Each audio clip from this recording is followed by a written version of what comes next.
Welcome to the God Pod with Lord Jamar. Not a hard job to expose the fraud you are. P. Diddy, Kid Cudi, explode your car. Shit get ugly when I unload the scar. But this ain't PUBG. Shout out to my people around the world that love me.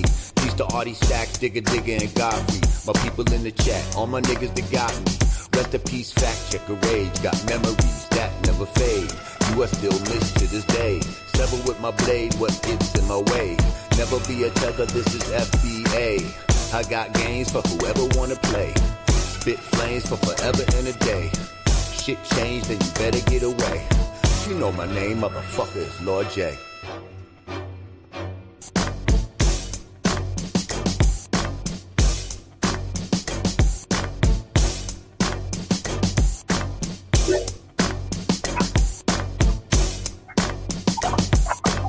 Hey!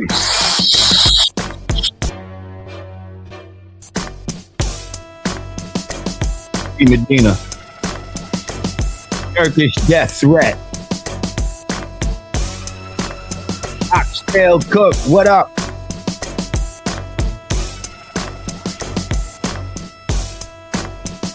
Who is it? I bet Allah, peace. Don from the Shack. Hey, Michelle. Peace, Queen. Oh, I see you changed it up a little, sir. You done changed up your avatar. I see you. I see you. We love it. We love it. Rec DJ. Hey, Black.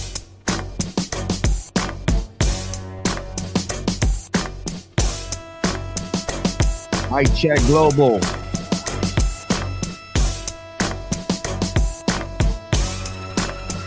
Yeah, we all got mixed feelings. We're going to talk about it, so child, you heard.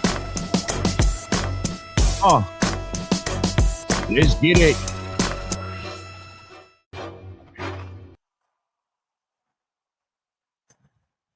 Peace, peace, peace, peace, peace, peace, peace.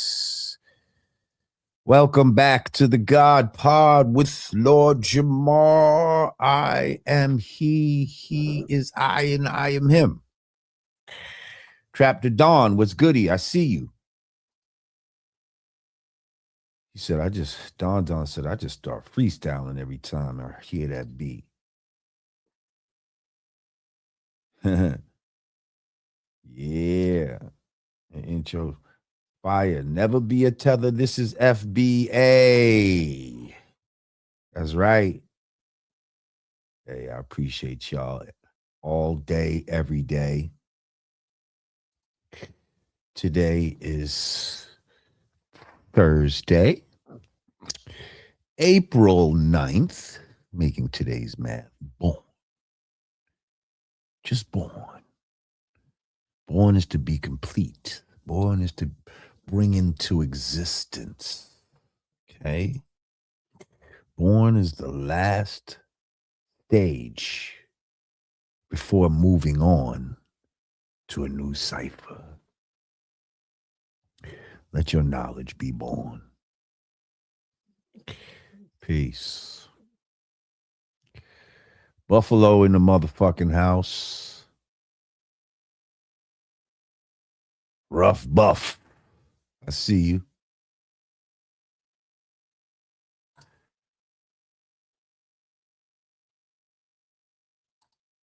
Axe said peace 7 times to the GPS. Yes. That's how we do. Oh, Syracuse in the building too. Okay, we got all our upstate New York. Listen, New York is New York. We acknowledge the whole thing. As somebody who, grew up in Westchester, shit, when I grew up there, it was damn near like we was in Buffalo or some shit like that. People was like, where you live at? Upstate? You got cows outside your crib? I'm like, no. What the fuck you talking about? New Rochelle's right outside the Bronx type of shit. But, back then people only knew the 5 boroughs when you in the 5 boroughs type of shit. So it was a big thing for, people in Westchester to start making records and shit like that, you know. So when we had somebody big like Heavy D, that really inspired us. Like, oh yeah, motherfuckers could do this shit. You know what I mean? We had, you know what I mean? Brand Nubian. That after that, you getting the Mary J's and uh, the Pete Rocks and CL Smooths and the Locks and DMX and man, Westchester just started getting crazy. You know what I mean? And so everybody get their turn. Now it's upstate's turn. Now upstate New York is coming with that shit. Okay? Got motherfuckers from Poughkeepsie, Syracuse, Buffalo, you know, all these upstate places, even Connecticut, you know what I mean? Shout out my man Smooth Haynes and dudes like that. My man Guns and all that. Yeah, man. New York State. We fucking with the whole thing. But most of all, I mean, we're not going to just be regional. You know, I'm from New York, so I love New York, but I love my people. Okay. My original people. So shout out to you. Well, we're going to get into this. We're going to have a discussion about the brother, Afrika Bambaataa of the Mighty Zulu Nation, has just passed away today at the age of 68. He would have been 69 on the 17th. So I figured it would be probably a good time to have my brother come up here, you know, because he's from that era, from that area, you know, and he can speak a lot of firsthand knowledge as far as, you know, Zulu and all of that shit is concerned, as far as somebody that was there to live it and breathe it, you know. I still was a little kid at the time, but I gotta say that those Zulu Nation tapes really helped to influence, you know, my hip hop taste and my hip hop outlook, you know. So it was those Zulu tapes, it was those Cold Crush tapes, it was those Treacherous 3 tapes, you know, Force MD, all those tapes back in the days before the records and shit like that. That's the shit that really helped proliferate hip hop, not just around the city, but eventually around the world. So I'm gonna bring my brother DJ Face.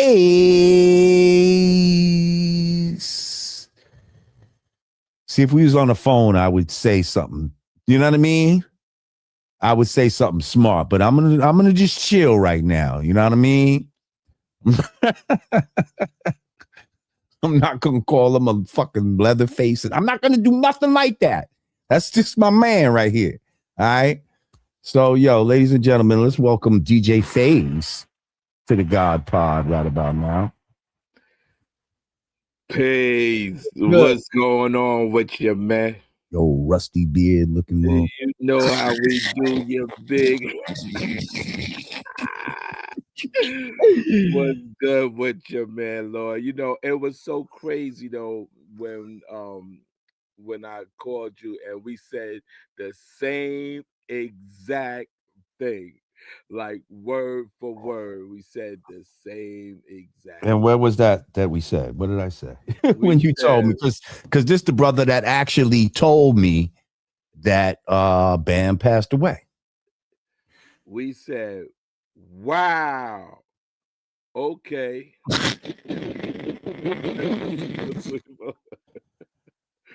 That's what we said. You know, I'm a lot of people is calling me, you know, on a serious note. they're calling me. And one of the things that I must say is that no matter what his things were, the hangups were, or whatever, he did bring some good music. He did, he brought a lot of records to the table. And that's one of the things that I can definitely say that he did.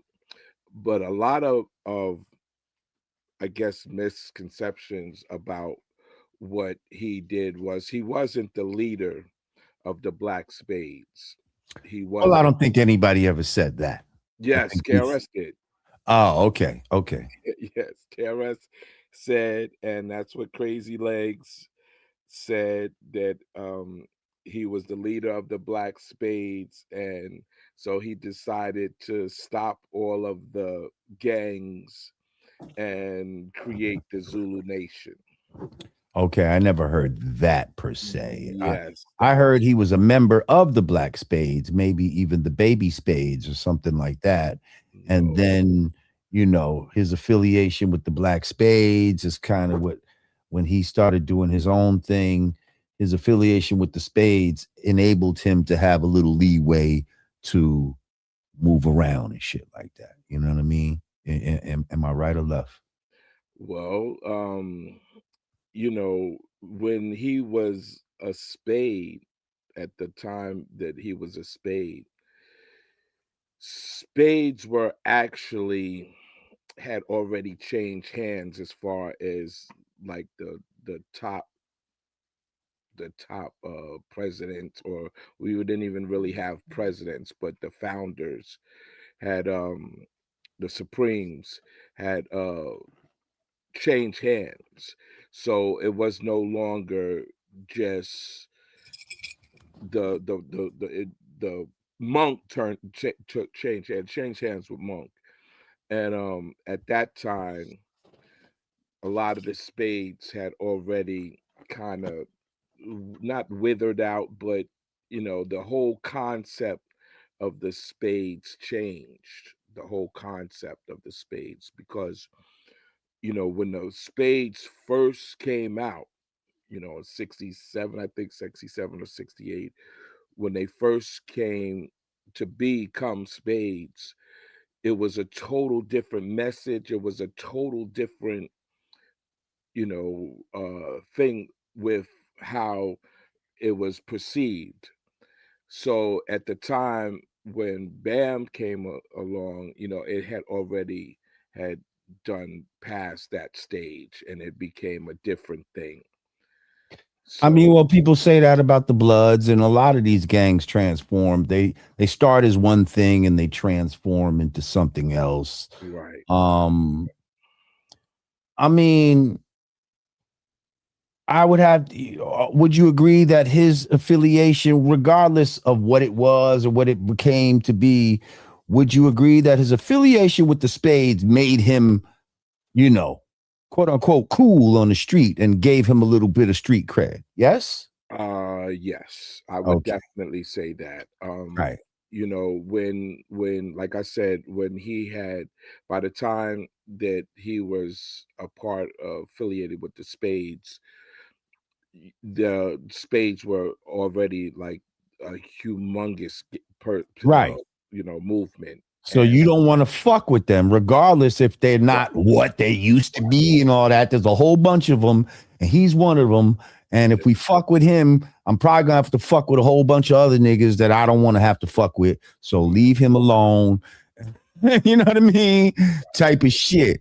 So listen, what I really want to get into, because yes, you know what Bambaataa did for hip hop, for the Bronx, for Bronx River,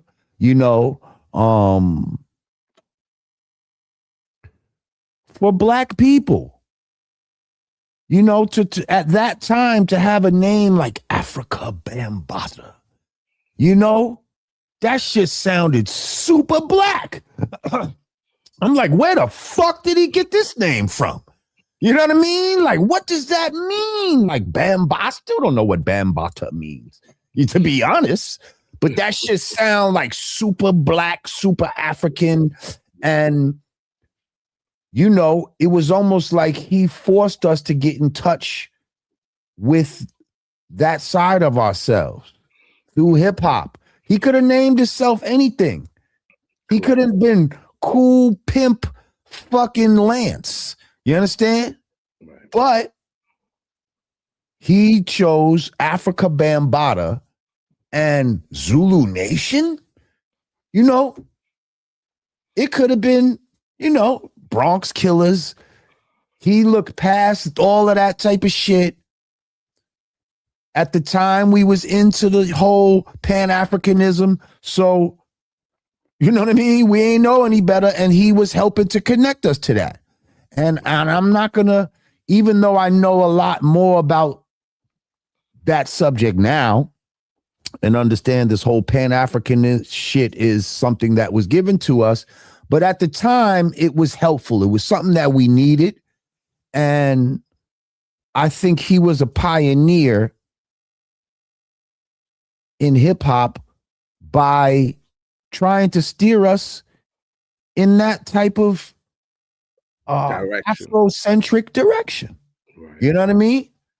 At the time, what I definitely can say is, you know, I think the trip to Africa, he had won a trip, I'm sure, from the school, and he had won a trip to Africa. But at that time, it was more or less black pride, you know, black getting back to the roots of things, like roots and all of those different things. So, you know, the black medallion, Shaka Zulu, and all of those, you know, the Moors. And so all of those things, the average neighborhood kid wasn't, you know, wasn't aware of that.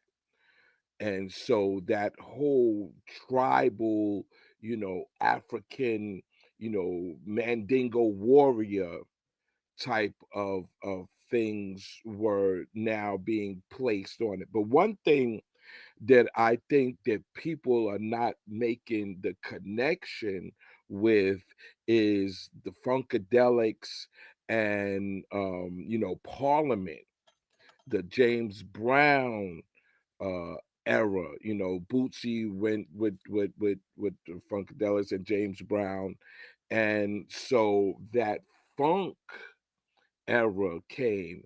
And you know, I was looking at it the other day. I had a picture with me and Pow Wow, and they had the, you know, you saw them with the Pow Wow had the Indian dress on and everything. And so people weren't relating that concept with what he was doing, and the whole one nation under a groove type of thing. So that it was a combination of this Afrocentric type of movement and a funk movement combined. And one of the things is I had to do some studying on Dr. York as well. And so there was a lot of different things that were coming into play at the same time. And so that's why it became the way it came. Now, one thing that I can definitely speak on as far as the Zulu Nation together, and you kind of hit on it yourself. Once it's built as a family, then even a person that can't fight or anything can join something and then don't worry about fighting anymore because they got 10 or 20 people to fight their battle. That's the appeal of joining a gang for many people. Right. And so, you know, that's why the organization built the way that it built. You know, it built really quick because, you know, it was more or less that it was a family. And also, you know, we always talk about it, you know, me and you behind lines, but everybody, it was more of a melting pot. So it didn't matter about the black Afro thing at the time. It just mattered as far as people, numbers. So you can have Puerto Ricans, you can have white, you can have, you know, brown, Oh, everybody. don't start getting crazy. That You'll was be like, see, they said that we created it. You heard him? you know, and that's really basically it. When you look at it, that was it. And so, you know, now a lot of people that weren't really down could be down now because they're in this organization. Listen, I want to focus on the question at hand because truly Zambian, shout out to my brother. I know you can't stay long, bro. So, you know, the question I addressed was, will Bam's good deeds outweigh his bad ones? Now, truly Zambian says not only will his good deeds outweigh his bad ones, but I'd also say, should you separate the art and the artist? First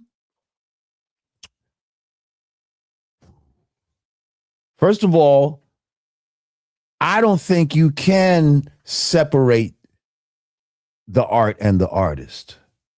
I think the art and the artist go hand in hand. I think a lot of times we like or dislike an artist because we like who they are. You understand what I'm saying? Like there's plenty of rappers that are dope that could rap their ass off, but you just don't like them. They don't have a certain charisma. You understand what I'm saying?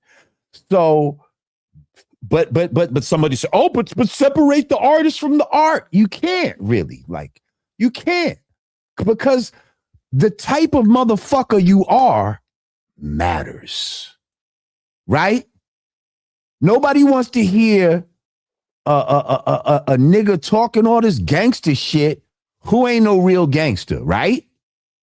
Nobody wants to hear a conscious rap from a nigga that ain't conscious.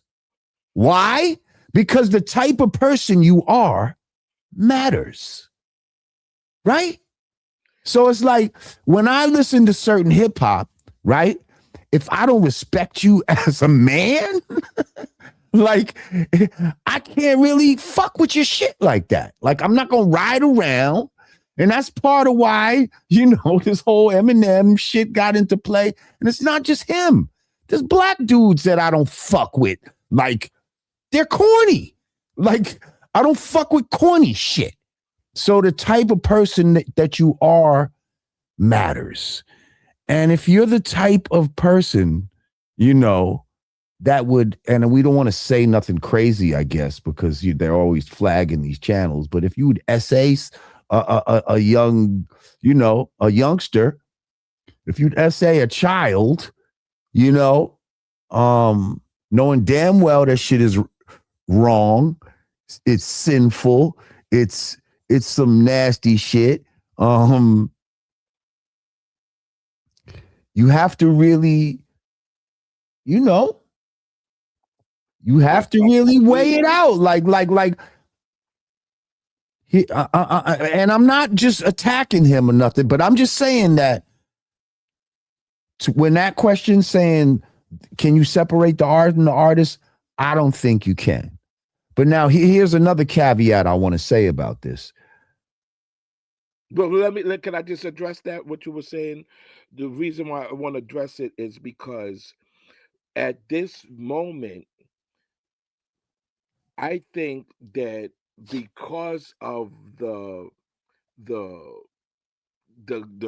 suggestions, the allegedness Right. of the offenses that he did, I think in the years, maybe the music will override it. I think because like Planet Rock is always gonna be classic. Looking for the perfect beat. Looking for Classic. right, classics. So I think the music will override it. And the memories that we have to those, not just the records, but the memories. And the memories I have of Zulu Nation tapes and all of that type of shit. Right? So that will override, but not now. Well, see, here's the thing. Here's the thing, right? Here's the thing that I have to say that makes this a little, how can I say? It just makes it weird. Okay, so for us, right? For the average person, for you and I, for someone like we've come in contact with Bambaataa and have never seen this side of him, right? We're going by what other people are accusing him of. Not saying that they're lying or anything like that. This is all alleged. So what I'm saying is, for the average person, what he did musically and all of that, that's like solidified in our minds. Like that's real. You understand what I'm saying? These allegations are not real to us because it didn't happen to us. Right. You know what I mean? And we don't have hardcore evidence. There is no video of it happening. This is all some alleged shit that multiple people, not just one, so multiple people are saying about him. Now, the only thing in the beginning that made him look bad in my eyes is where I said, whoa, because, again, I had heard rumors a long time ago that Bambaataa may be a homosexual. Listen, he ain't never come at me. He ain't never act no kind of way. If that was what he was into, let him be, you know what I mean? I wasn't around him that much for that to even matter. You know what I mean? So a word, that was weird though. You know what I mean? So hang on. Fast forward, I'm gonna tell you why he looked bad in my eyes. So fast forward when the shit happened with Bee Stinger, when Bee Stinger came out, and I'm hearing that Bambaataa said that he didn't even know Bee Stinger. That was right. And we both witnessed that. That was a smoking gun right there. I'm like, hold up. I've been in the studio with these two dudes like so many times that I can't even count. Like, and he was right there. It ain't like he don't know. No, everybody, if you went to Strong, you had to know Bee Stinger. You had to know. He answers the phones. He's right there when the door opens up. What the fuck are you talking about? Right. Yeah, so when he lied about that, right, that's what made him look kind of guilty in my eyes. I was like, why would you do that? Yeah. Why would you do that? Yeah. If you should have been like, yo, Bee Stinger's bugging. Like I know Bee Stinger, but he's fucking bugging. I don't know what the fuck he's talking. That would have had niggas confused. Right. But you said, when you said you didn't know him, that made you look guilty in my eyes. Because I know damn well, why would you say that? Right. Unless you thought certain people wouldn't know if you know him. But I know for a fact that you know him. Right. So, that kind of played a little bit of my overly thinking, say, wow, because we know that in Jazzy J on Allerton Avenue, we used to send Bee Stinger to go get he was to go get me stuff, yo. You want a sandwich, you wanted something, go get Bee Stinger, and Bam was there. Like, so that did bother me. But what I wanted to ask you, Lord, is this: even though time could go by or whatever, one of the things that you will think about and relate to is those allegations. So yes, anytime Planet Rock comes on, I Need a Perfect Beat comes on, the first thing you're going to think about is those allegations. So you're not gonna, because come on, this is me, I'm your brother. I know for a fact that just like what R. Kelly or Puff Daddy, when you hear that music, you're going to automatically relate it to those allegations. And it's no way to say that that's not going to happen. So as long Well, I as feel like I've heard Planet Rock since then. And the first thing in that case,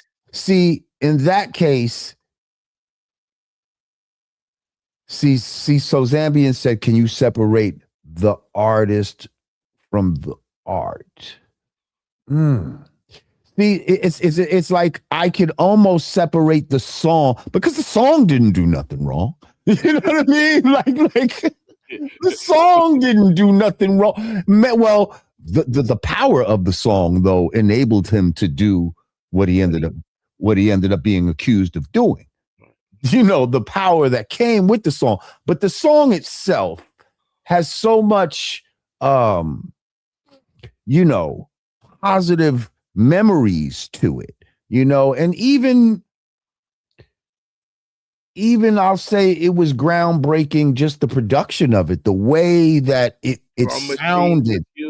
Craft work was right used. Like that was but it was used, but it wasn't used. They didn't sample it. They kind of redid their own fucking thing. So they're doing electronic music at this. It was very futuristic almost. And I was like, damn, is this what hip hop's going to be like in the future? You know what I mean? Like, because even the way they was rhyming was like, hold up, this ain't how niggas rhyme. Like, because I had the Zulu tapes. That's not what I was expecting. You know what I mean? I'm used to hearing, catch a group. I'm Mr. Big, and I play a little family, get a rock, and you don't stop. A Zulu Nation, a rock on. Like, you know what I mean? Like, so that's the type of shit that I'm thinking I'm gonna hear echo chambers and. So, but what do you think now that after the allegation? What did you think when as soon as you heard the record come on? What did you think about? When I first heard Planet Rock, I didn't fully like it. When you first heard it, after the allegations. I mean, I think the allegations might have come to my mind, but not to a point where it stops me from liking the song. You see what I'm saying? It's just like R. Kelly will come on still. Right. And you still fuck with his songs, even though this piece of shit was pissing on a little girl's face. Yeah. Like, that wasn't cool. But at the same time, his music still touches us and it still has some sort of, control over us in a way where it's still going to make us tap our fucking feet, even though these people might be a piece of shit, in real life. Hang on, let me address some of these super chats. Uncivilized Savage, thank you, Uncivilized. He said, Bam looked like a villain from the Max flicks. He damn sure did. And that was that whole funkadelic, trying to dress type of shit. Again, one of my first hip hop shows that I ever went to, right? My first one probably was at Skate Key to see Cold Crush and Sweet G, and Jimmy Spicer was there, and a few people was there that night. Man, Dip Light was the promoter, right? But the second that I went to in Manhattan was at Roseland, and motherfucking Soul Sonic Force was performing. They did a lot of Roxy too. Now, I'm up in fucking, I gotta be like 14. You know what I mean? And now this is probably the biggest club I ever been to in my life. Like, you know what I mean? Like, that shit was gigantic to me. And I remember that night I had wild weed. You know what I mean? Like, I might have had like an ounce or some shit. And that was, at that time, I forget how I got it, but like, that shit just fell into my hands type of shit. I was the man that night. Hell yeah. So I'm in there with an ounce of shit. These niggas came out on stage, and when they came out, bro, I'm like, what the fuck did they got on? Yo, I was not expecting that at all. Like, because again, I'm used to these tapes, but the record is out. You know what I mean? Like the, You didn't see the record with them. In other words, because there was no picture. The single was just the Tommy Boy shit or whatever the fuck it was. There was no fucking picture on the shit. Right. So when I saw that, I was like, wow, this is some wild shit. You know what I mean? And that had me kind of nervous. I'm like, damn, if I become a rapper, am I gonna have to dress like that? You know what I mean? Like, this is the things that cross your mind, bro. You gotta associate that with, because Flash and them was doing that weird shit too. All of them was doing it. All the Flash, Cole, yes. I seen Kaz and some funny shit. All of these niggas, they thought that's what they had to do to blow up, type of shit. And when Run DMC came out and started dressing like real street niggas, that changed everything. Yeah, that changed the game. Like, oh, you don't gotta do that. You could dress like you from the block. You know what I mean? Like a drug dealer from the block. Yeah, I'd rather that than this right leather and fucking spike belts and all this. And when you say that, I'm glad that you said that. When Run DMC did and them started doing like that, be honest, Bambaataa and them kind of faded out. It started getting into the next level of it. And so with the Run DMC, then, the Salt and Pepper, Herbie and them, and Kid and Play, and all of that, it started changing it was no longer, with the headbands on and with the slick leather and all of that, that changed a lot.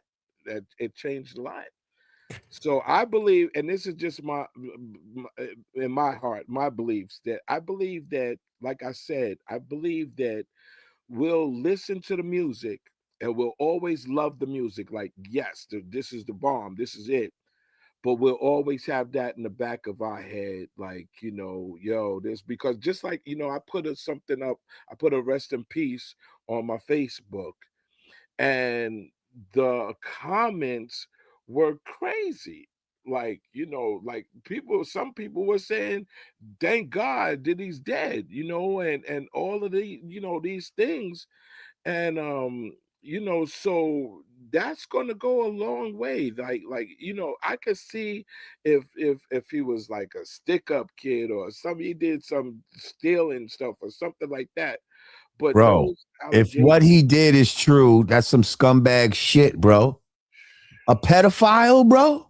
Yeah. What if he did that to your son, B? He'd be dead. He'd be dead again, right? But this is what I'm saying. Like, when he does it to somebody else's son, that's still our son. You see what I'm saying? Like, right.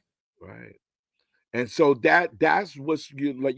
I know you say, you ask if you could separate it, but just like you just said, you can't separate that because you already have that in your mind of what if that was your son. You see what I'm saying? So if you have that in your son, what you would have done if that was your son. There was and even if the record came on, you would be like, yo, I still want to just, And so now if there are victims to it, imagine how they'll feel every time that record comes on. I mean, how they been feeling every time it comes on. You know what I mean? Like, they've been feeling a type of way for years every time it come on. Hang on, let me address this. Michelle, thank you once again, as always. She said, peace, Lord Jamar. Not trying to be morbid, but what do you want your legacy to be? Thank you, Michelle. Good question. I want my legacy to be one of telling the truth, one of adding on to the quality of hip hop, of Black people's lives. I want to my legacy to be one that makes, when you think of me and what I did, I want you to feel good. You know what I mean? And I don't want my legacy to be that of a scumbag. So therefore, I, will not, nor have I ever put my hands on any children or, did any fucking gay shit or any fucking, it's like it takes a discipline to have a good legacy. I'm sorry. Like, you can't just do whatever you want in this world. You see what I'm saying? Right. And I think that people think they could do whatever the fuck hey, I'm Bambaataa. I could, I'm this one and that one, I'm Puffy. I can make all these great records, but then I could go over here and kick the girl in the fucking head when she's on the ground type of shit. Like, and people remember you from what you've done lately. You know what I mean? What's the last thing that people were saying about you? You know what I mean? The most recent thing people are saying about Bam is that, he's out here essaying motherfuckers. You know what I mean? So it's not like he had a big hit record after that kind of made you forget and all this type of shit. Or that he was out here doing positive works, that we know about since then. Yeah, I don't know. To me, Bam started to look like an opportunist. When I went overseas, when I would go overseas and I would be in fucking, Germany or Denmark, and fucking white boys are telling me they're in Zulu Nation, that's when I knew that something is fishy in Denmark. Okay. Like, something is going to rise. Somebody is just taking money wherever they can fucking take it. And now you creating chapters in Europe of Zulu Nation. Zulu Nation. Right. And you got white boys and all kind of, huh? What? That's the melting pot that I was trying to tell you about. It's like, so all of those people, they like till today, like just like you said today, you can go overseas and he's still like the king. Like, no matter what he did, what he's allegedly did, and he's still the king. So it's really hard to say, if you can actually separate the two. He brought to a lot of people, they say that, he's the real grand godfather of hip hop, or he's the one that named the elements and all of that. So hip hop as a whole, if you really listen to the stories, he would be the one of the biggest parts of hip hop. And so now we can't just throw hip hop away. You know what I mean?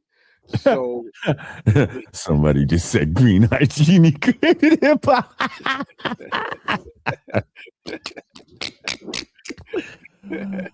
Oh shit, that's funny. So yeah, I just want to see how it's going to play out, like for the remainder of this time, like, because a lot of things come and go, just like with the R. Kelly thing, just like with the Puffy thing, things come and go. But I would love to see how this major figure, because you have the Cool Herc, you have the Flash and Bambaataa. So now that you only have Herc and Flash, I wonder how that's going to play out. I really do. I wonder how people are going to, because now, to be honest with you, just like what you said with the record, you can bump that record right now. You could bump that record, but you could also bump and grind at a party, at these functions, bump and grind, R. Kelly. Right. Yeah. Yeah, and all the Step in the Name of Love, R. Kelly, Yeah. and stuff. But one thing that I can remember is, what about Michael Jackson? Now, no matter what that's something I guess you have to be able to separate, because remember he had that thing going over him where people didn't know if he was molesting the children or whatever. Right. So, but they never stopped Michael Jackson. I mean, that's, Michael Jackson is a whole different kind of animal, and, But could you motherfuckers separate the say that two? he really didn't do nothing wrong, man. Like, he just was misunderstood. You know what I mean? Shout out to my man, Billy Whitfield, who used to bodyguard for Michael Jackson, who's been on this show. And he basically said, Michael ain't touched them kids, man. Right. Like, that was some bullshit. You know what I mean? And I do want to say that B Stinger and Hassan has been on this show as well. You know what I mean? So I have firsthand accounts from two of the victims right here on this show in the past. Y'all can go back and look at, the replays.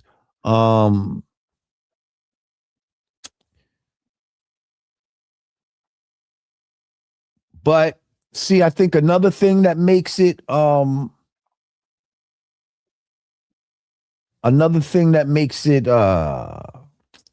maybe not as bad in certain people's minds when they talk about what he did is that when he got accused of what he did, these guys were already grown men. Right. So it's not like two young children are coming out at the time of being kids and saying, Bambaataa did this to me. You know what I mean? They're grown men now saying that some shit happened back in the days, you know what I mean? That they was keeping a secret. And now for whatever reason, they're coming out. They coming out. You see what I'm saying? So I think that's what makes it hard in certain people's minds to fully get around, wrap their minds around the whole concept of that. I think most people don't want to look at him as a bad guy. I don't think they want to. But, when you got people like Hassan Campbell, and if Hassan goes live today, I know that's going to be one of the biggest lives that he probably ever fucking had. He said he was going to do it an hour ago, but I didn't look at it and see. I'm sure he's going to do it. I'm sure. It's probably going to be very disrespectful. I already seen people in this chat right here talking about Hassan smoking on a Bambaataa pack. Like, you know what I mean? Like, so it's going to be some shit, but I'm curious. You know what I mean? I mean, after all of that, yeah, Turkish Death Threat said he's smoking on a Bam pack for show. After all of that, hatred and stuff that he's been saying about Bam, now that he's passed away, does he still have that same energy or maybe it's, I don't know. You know what I mean? What I saw, because he did come on for a little while. Mm-hmm. And from what I saw, he said that he was going to come back in a year. I think that, now he really gets a chance to say, see what happens because right now they're saying, well, I don't know what everybody else is saying, but what I heard, and this is what I heard, is that he died of cancer. Who? So Bambaataa, they said he died of cancer. Okay. Right. And so for me, well, I also spoke to a couple of people, and they said, well, a lot of people hide that they have cancer, so that you wouldn't know that they had cancer. So that's what everybody, well, that's what I believed. I seen him not too long ago, and it didn't look like he had cancer and everything. So, Hmm. I'm trying to kind of curious to find out what is really they're gonna say what really happened to him. But they, Dwan B in the house. they What's good, my brother? He said, shout out to Lord Jamal, DJ Phase. Peace to you, they King. phase. Yeah, You so can I'm come on really up here if you and kick it if you want, Dwan. Yeah, I'm Um, really curious to yeah, that would be nice for him to get in there. Um that would be, I just I can't see them coming up with him saying that okay, he's gone because of his actions, like God got him back. So I really can't. I'm curious to find out what they're gonna actually say was the cause of death for him. there's the link to the there's the link to the show right there. I just put it in the chat. Dwan, if you want to come up and talk about this, anybody, Zambian, anybody, if y'all, again, will his good deeds outweigh his bad ones? And the bad one is what we believe to be, SA of young boys at the time. Because let's see, let's count his good deeds, really. I'd say his good deeds would be organization of the youth, right? He helped organize the youth, yes? But now, doesn't that sound kind of bad? Don't say that Organize the youth in a positive way. He organized the youth in a way where there was a lot of gang fights and wars and shit like that, and motherfuckers ended up having jams and shit like that, and battling, having DJ battles and breakdance battles instead of killing each other type of shit. He helped bring, like I said, a certain black pride, and instill that within hip hop. I heard somebody say in the chat, they said that Bam's influence doesn't go past 82. But I mean, if you listen to how many songs in hip hop have sampled Planet Rock, like, come on. Like, it's fucking ridiculous. Like, right. that shit is the basis, especially for Miami bass and shit like that. Like, Shorty Swing My Way. Like, all of that type of shit. That's Planet Rock. Yeah. That's the fucking Luke. It sounds a there's lot like mad fucking shit that used. That's why he was getting paid, because the publishing on that shit was perpetual. Right. So yeah, like and I think he helped, to like I said, spread hip hop internationally, you know? Well,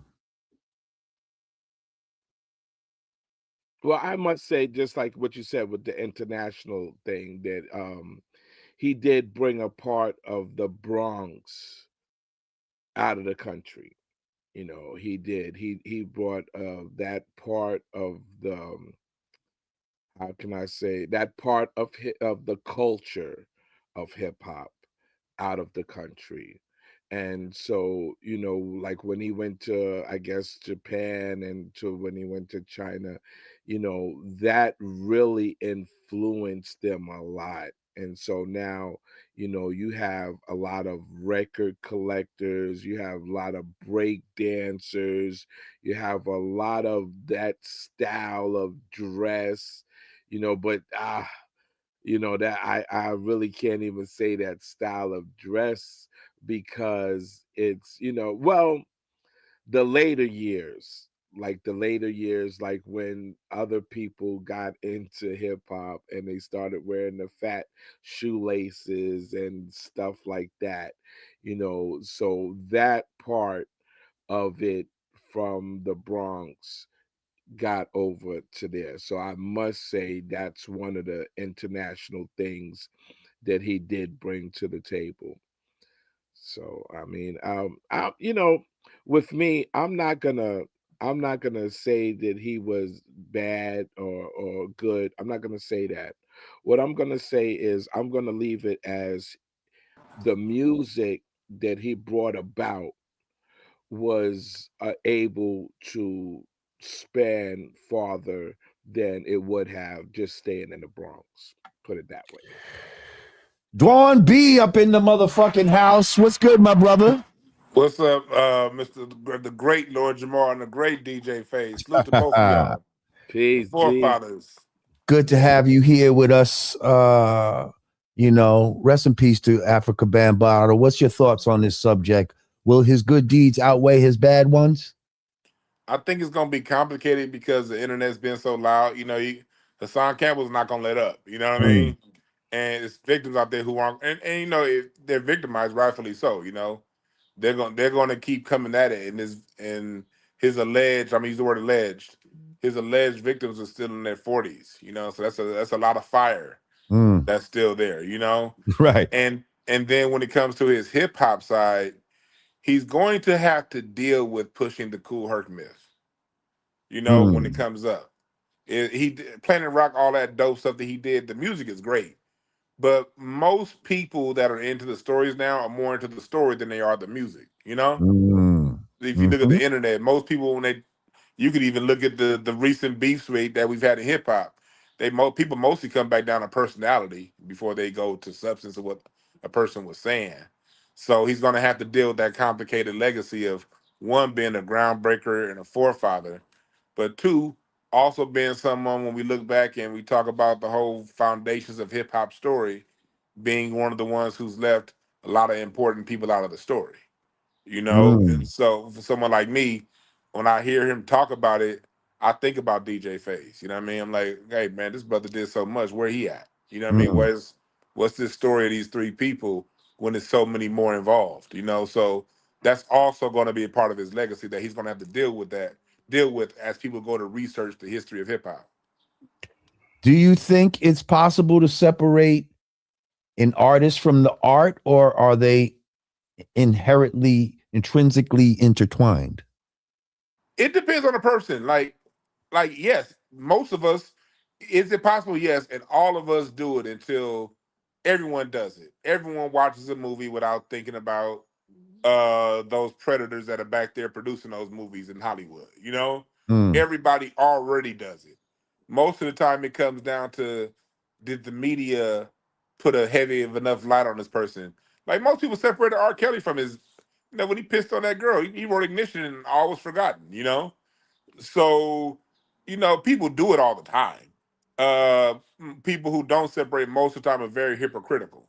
So it depends on what a person wants to do. Is it possible? 100%. And people prove it every day. Will people separate? Like depending on the level of it is when we talk about Afrika Bambaataa, and then we click on YouTube and we see one of his victims. We hear Layla Wills say something back in the day. You hear these names come up. It's going for him. It's going to be a little bit hard. Because outside of Planet Rock, there aren't too many songs that they still play today. The people from that era love it, but outside of Planet Rock, people don't really know much more of his catalog. Of later generations. well, Unlike, his catalogs are not that extensive if you yeah, really right, think about it. exactly, Like, you know what I mean? Like, his impact on me was before he made records. It yeah, was the tapes. The Zulu yeah, Nation tapes were very influential in the New York, area, in the tri-state hmm area. Um, so and those was break beats, and you know what I mean? That was Jazzy J DJing and Red Alert and shit like that. hmm Um so a lot of a lot of his real power and like musical influence, y'all have never even really heard it. Like y'all going off of fucking Planet Rock, and to me, that's like one of the wackest things that he did. right. To me, because that wasn't like hardcore hip hop. To me, that was like hip hop where they was trying to be famous, where they thought. To me, that sounded like a pop record to me. What would white people like? Right. See what I'm saying? Let me make a hip hop record, but let me make one that white people would like, because we want to get the fuck out of these projects. And God damn it, if I got to put on an Indian suit and make this fucking electronic music and look like motherfucking Flash Gordon or whoever the fuck, I'm gonna do it. God damn it. Hang on, let's bring this brother in here. He's waiting so patiently. We're just gonna add him into the conversation. DJ Wayne World is in the house. What's good, brother? Your mic is off. Oh, salute, Kings. What's good? We great. How are you, brother? Where you calling from? Good, man. Lord Jamal, I always see you around here, there. BB King, the show how you present with me and JJ. I don't know if you remember me, but okay, you from New York? In the past. You from New York? For Sean Haley presents from the West Coast, but he always get me to do stuff on that right here in New York City. You know what I mean? Copy. Yeah, so we, I don't know if you remember me, but we did some stuff before BB King's. BB King's is gone now. Yeah, BB King's is gone, man. That was a great fucking venue for hip hop, man. Word. Right in the middle of Times Square and all that. That was a rare venue to have for hip hop, actually. And I remember quite a few classic shows that we've had there. Yeah. What do you think about this DJ Wayne World? Yo, man. Well, Bam's that's a good bad way to go out. Outweigh his bad ones. That's a bad way to go out for Afrika Bambaataa. I mean, he should have, if he didn't do it, he should have spoken for himself. You know what I mean? I don't know why he was so quiet, but I don't know if he did it or not, but this is a bad rep to go out with. Like you were saying about legacy earlier. You gotta keep your legacy clean out here. You know what I'm saying? Like, shit.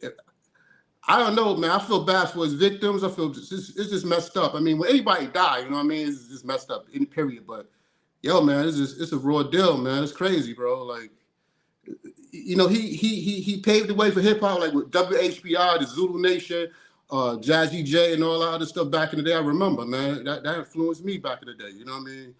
So, but I remember Africa Islam was on WHBI. Right. That was big. That was big. Yeah, I remember those days.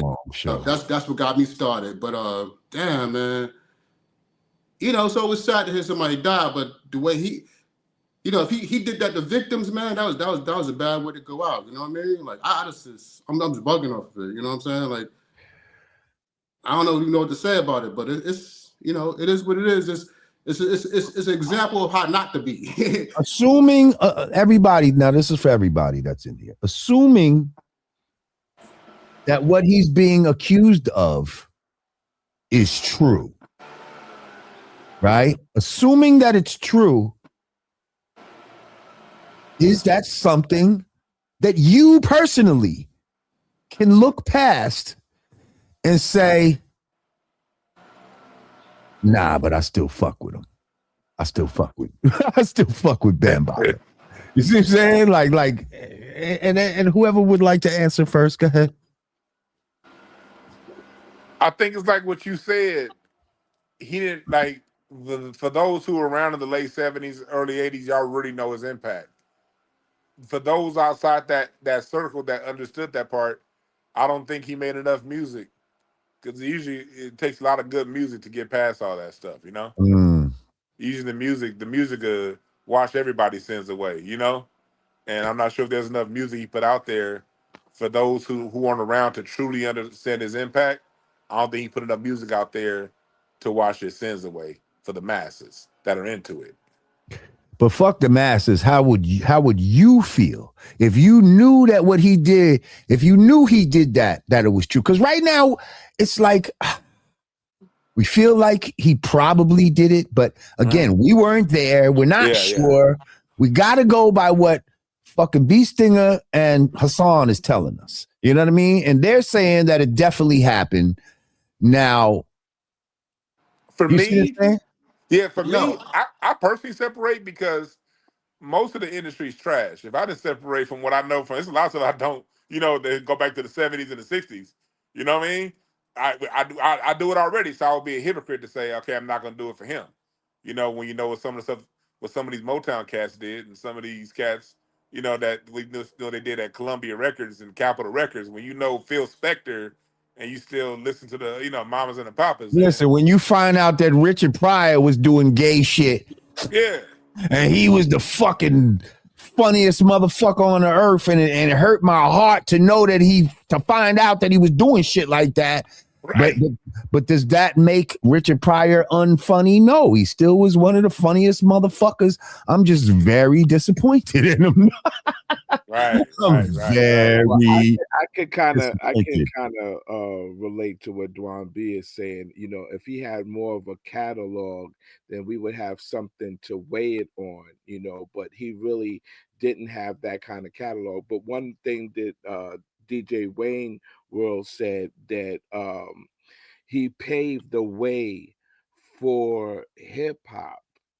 And so a lot of people are under that impression that he's one of the fathers of hip hop. So there are a lot of people that came before and know the legacy and know what it is. Those are the people that's gonna say, what? How could that be? And like I said, so if he doesn't have this great inventory of records to say, oh, well, Bam did this or Bam did that. If you weren't a part of that circle when he started, then you won't know that. Only thing you're going to hear is these allegations. So I think at that point, the younger people, the new generation is going to be able to say that, hey man, this guy did this or this guy did that, and they're not going to be able to relate to the two actual records that put him really on the map. Wait a minute. Is Uncivilized Savage somebody that I know? Because you just said something. Oh, you wild boy. Hang on. So, what was I going to say? Oh, this is what I was going to say. I believe the myth of Afrika Bambaataa is actually bigger than anything he's ever actually done. Right. Okay. I agree with you 100%. It's like the myth of, that's Afrika Bambaataa. Like, even when back then it was kind of like, that's Bambaataa.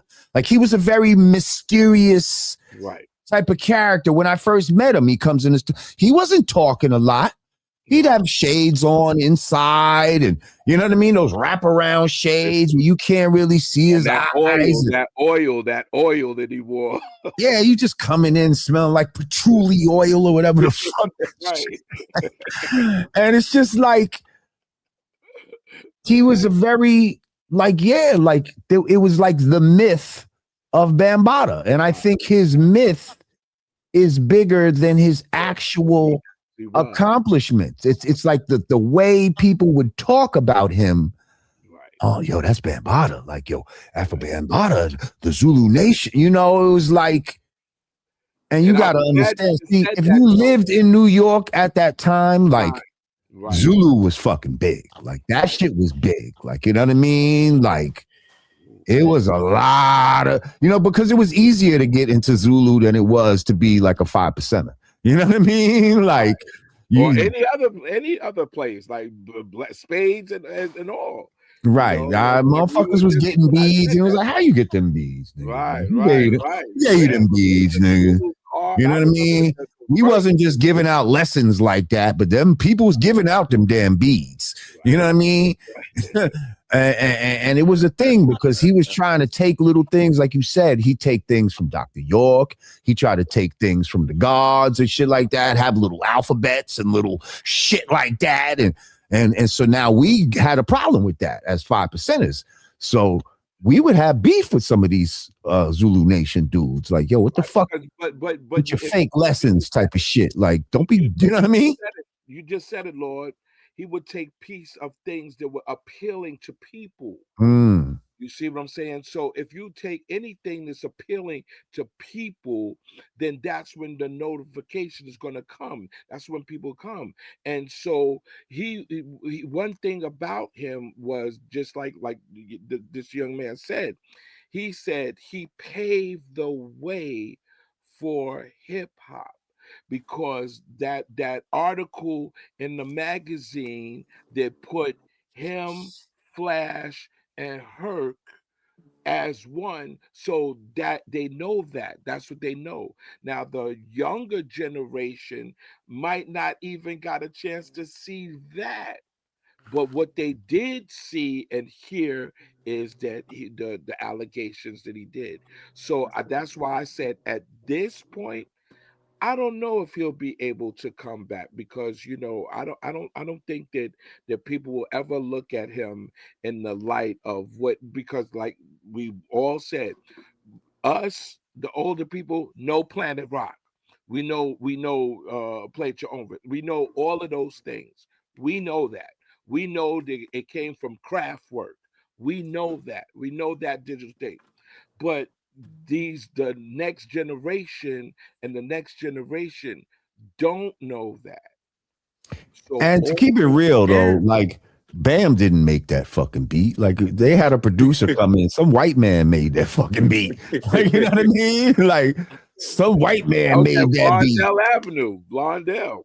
Yeah, and like going what you were saying as far as putting things together, I saw a George Clinton documentary that Bambaataa was in, and the whole concept of the Zulu Nation. Yes, the title came from the movies, but in the documentary I saw with him on George Clinton, the idea of putting all these different components together, that came from Parliament Funkadelic. How George Clinton would have you had the Boosie's Rubber Band, you had Parlette, you had Bernie Worrell, Eddie Hazel, Fred Wesley.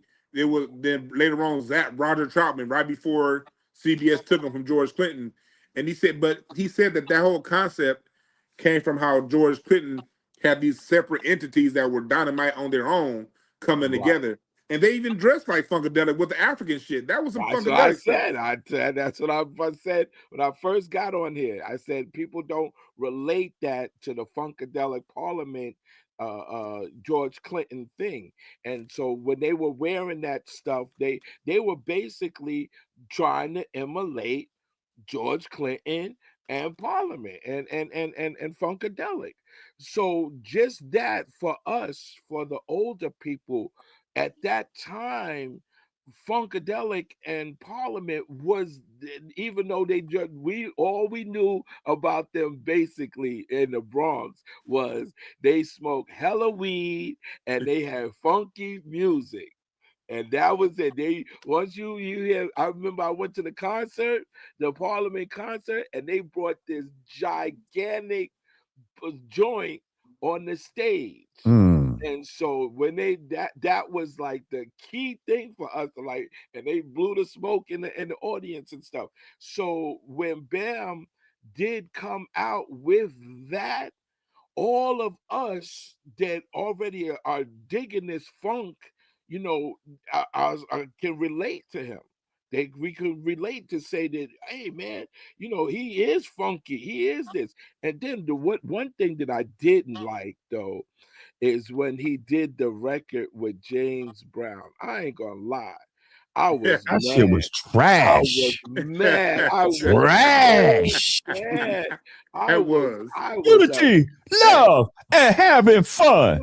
Peace, unity, love. I was, and like the idea of it at the time, I was like, oh shit, Bambaataa made a record with James Brown. This is gonna be crazy. Like I thought it was gonna be the break beats combined with the new shit. I was like, this is gonna be. When they put that bullshit out, I was just as bad. The only thing as bad as that was Living in America. Right. That was was equally as bad in my eyes. They was equally trash.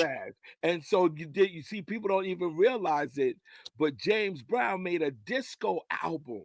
And that was right around like the next thing that happened when he made that disco album, and what you call it, had his hair pressed down, and they were looking. Dwan, do you remember that album? Yeah. He made that. I forgot the name of it. I know what you're talking about. Yeah, and that, oh my God, yo. And so that was the time that really when Bam started doing that. And did you see what James looked like when he was singing that record? And oh my God, that was the worst thing for me. That And tore see, me it's up. funny because he did, again, Bam did a little of that, what you're saying, taken from everybody's little culture and trying to mix it into his shit. Because there's one part, the only part that I kind of liked in the piece, Unity, Love, and Having Fun, is this one small part where fucking Bam says, knowledge, wisdom.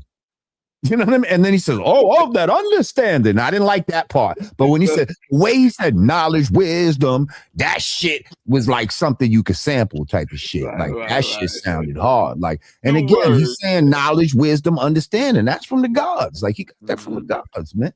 Fuck out of here, man. Right. It's your little thievery, man. I'm just saying, man. Fucking you out here thieving cultures, thieving butts, all. But is Bam gonna be known as a thief? Hold up. He did a lot of things. He stole the Kraftwerk beat. He fucking stole a hip-hop fucking credit. And one thing I gotta say for me is, because you guys know I'm a record collector. And Bam had this record pool that was back then.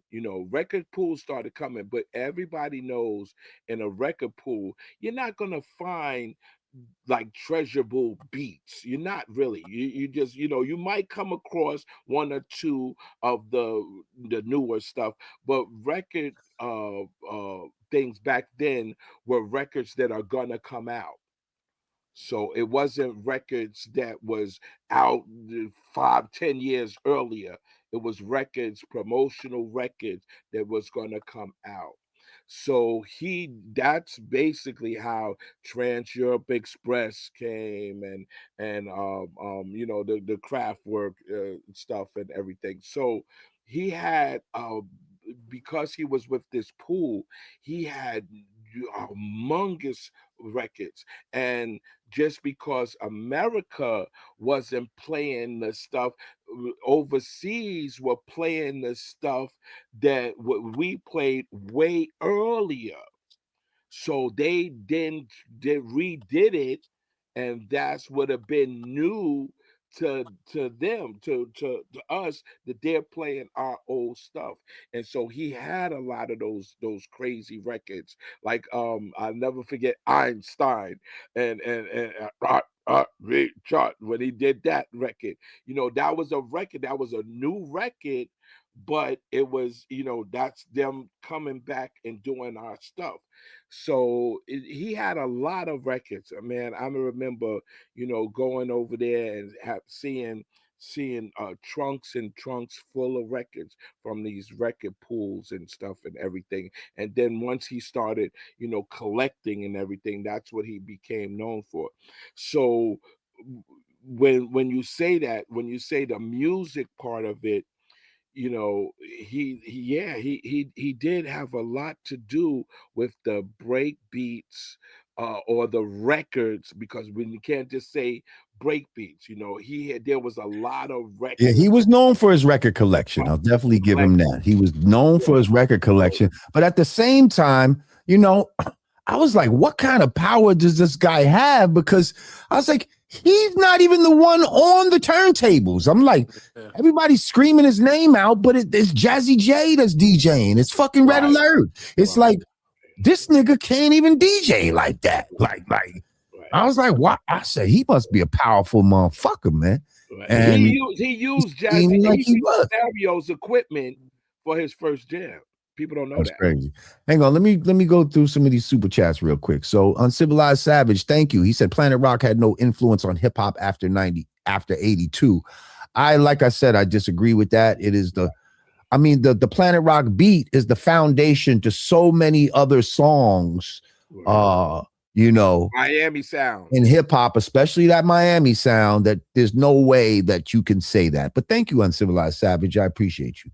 Aaron the Moses, have you ever heard of Sinful the P? Did you hear him speak on this?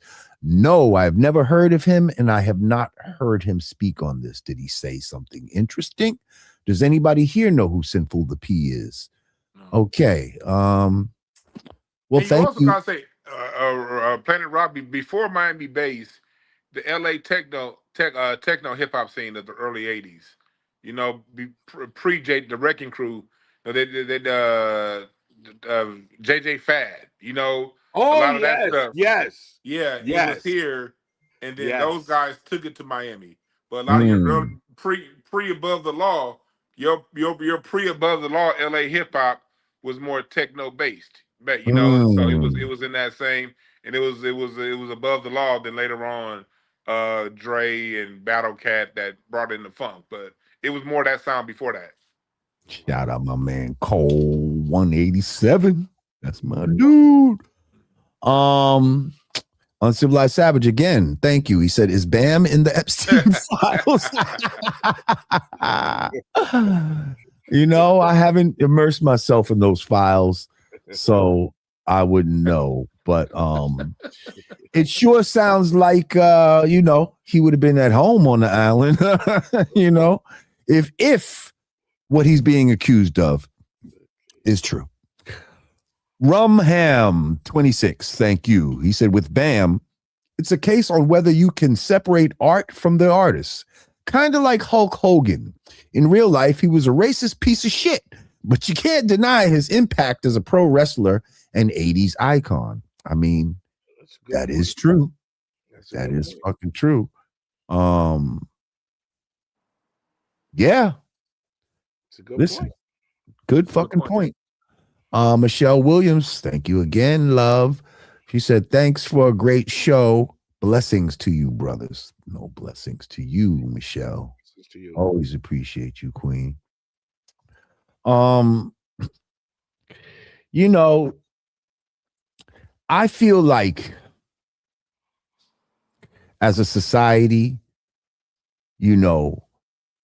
and especially as Black people, if we're going to get our shit together, there's a lot of shit that we got to stop standing for.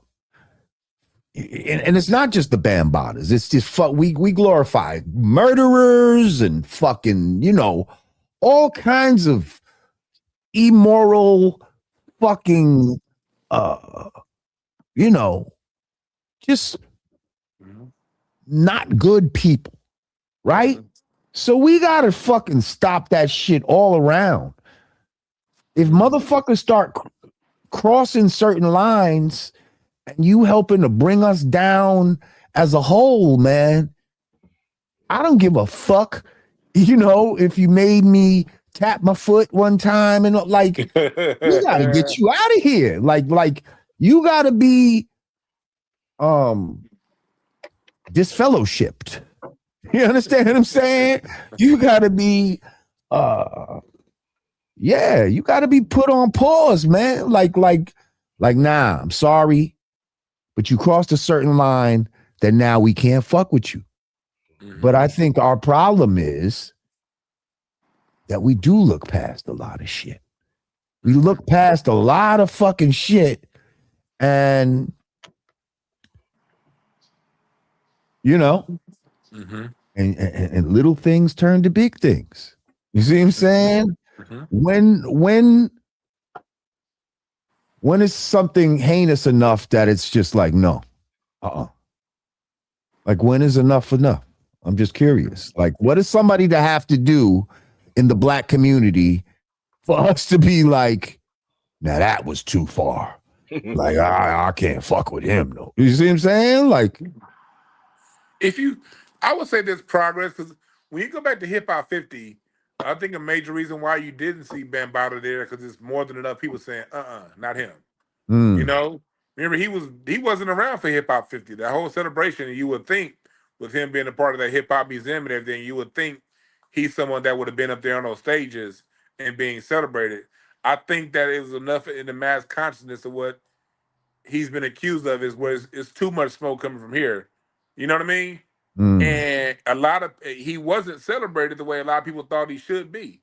I think a lot of that is tied down to because of this situation right here. So in some ways, I think people would they kind of did say enough is enough with him, and I think it showed during Hip Hop 50. Well, I have a question to both of you. Do you feel like he would have been accepted a little bit more if he denied the allegations? Like I said, if the motherfucker would have said, yeah, I know Ronald Savage, I know B Stinger, but he's bugging the fuck out. I don't know what the fuck he's talking about. If he would have said that, I would have been more confused. I'd have been like, first of all, we all know that B Stinger is a little slow type of dude. Let's keep it fucking real. So I'm just saying, bro. So maybe we would have been like, yo, maybe B Stinger's bugging the fuck out. But what made Bam look bad was when he tried to deny knowing B Stinger. Yeah. That's when it's like, okay, buddy. But what about Hassan? Fact that you know, huh?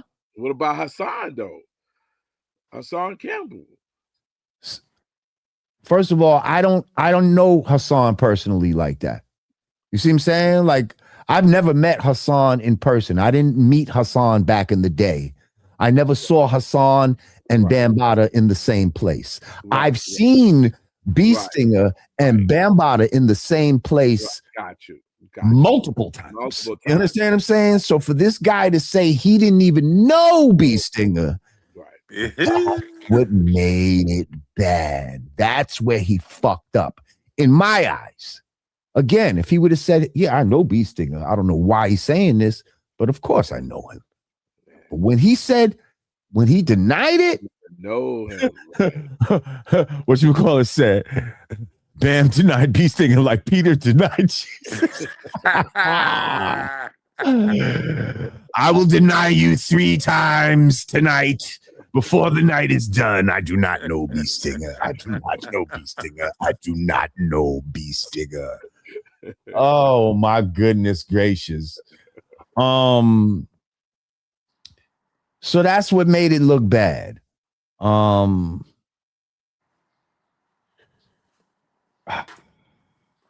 Hang on, I just saw a comment. Somebody tried to hit me with some shit. It said, well, Marvin Gaye was sleeping with Janice, Nona Gates' mother, when she was 15 going on 16. Are any of you on the panel going to stop listening to Marvin Gaye's music? Just curious.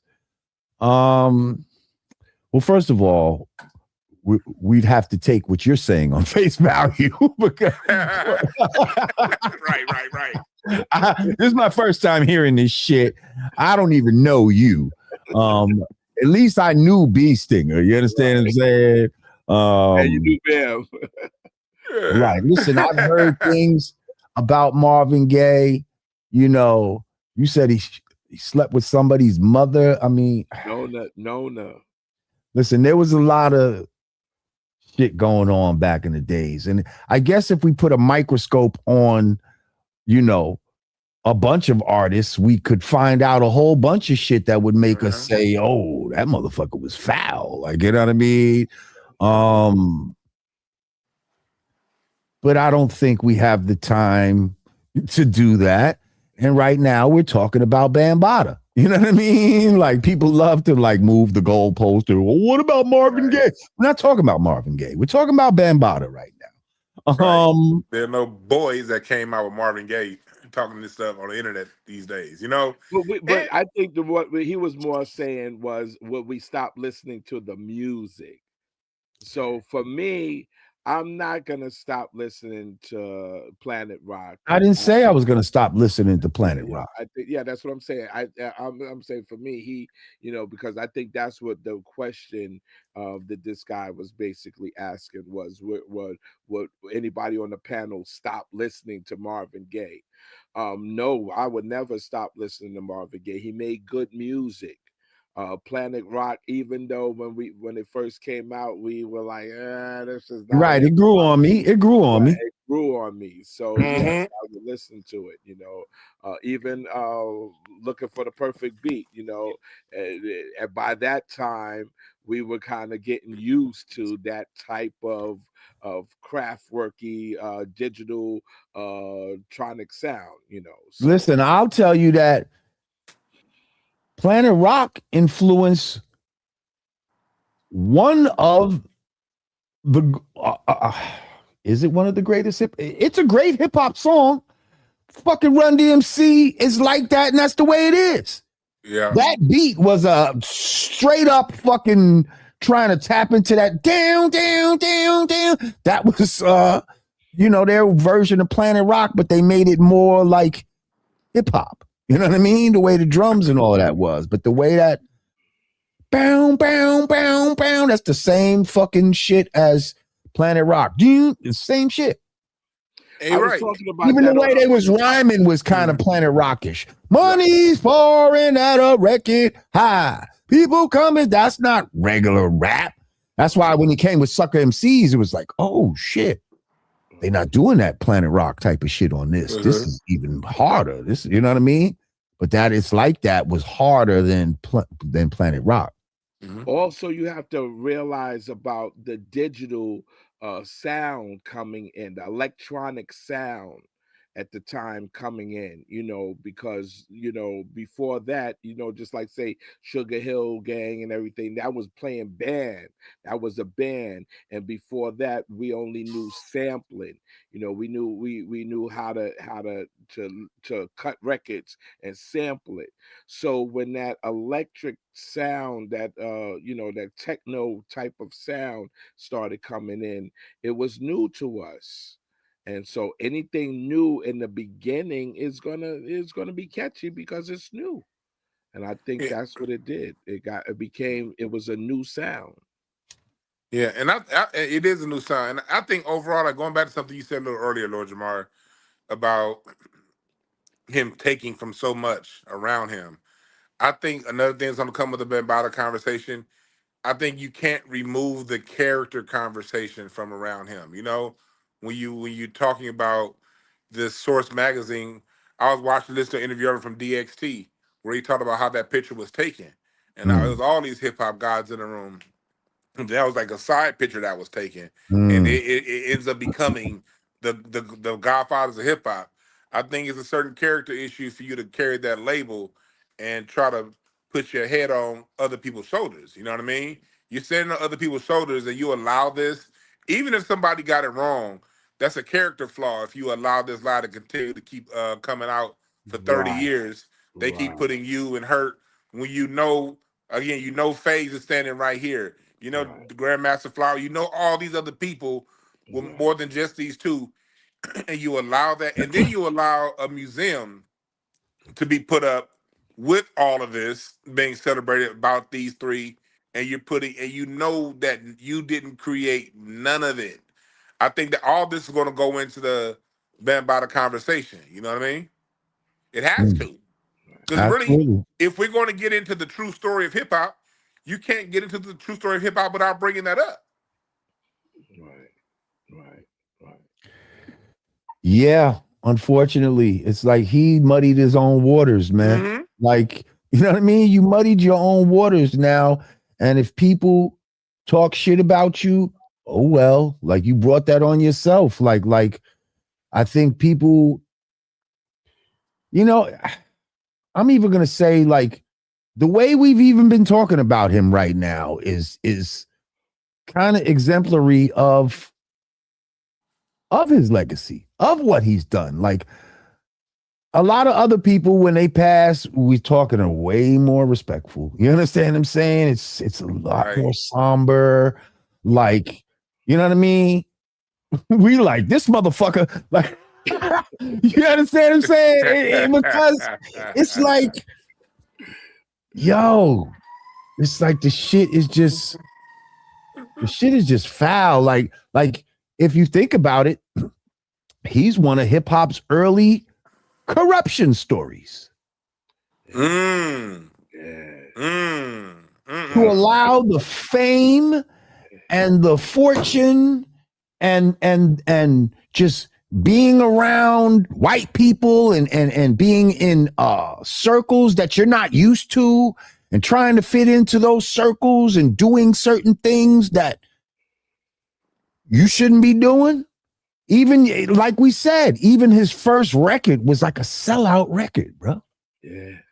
Like he was trying to sell out from day one. Yeah. If you think That's about real it, talk. That's real talk. Yep. like I ain't gonna lie, another group that I felt like sold out and didn't believe in hip hop, and it's kind of why they didn't go far, was the Force MCs / Force MDs. They was known for hip hop. They was making ill tapes and they had the routines. And when they got a record, they did R&B. Yeah. It was like they didn't believe in hip hop. And they came with "Let Me Love You" instead of the fucking shit that we knew them for.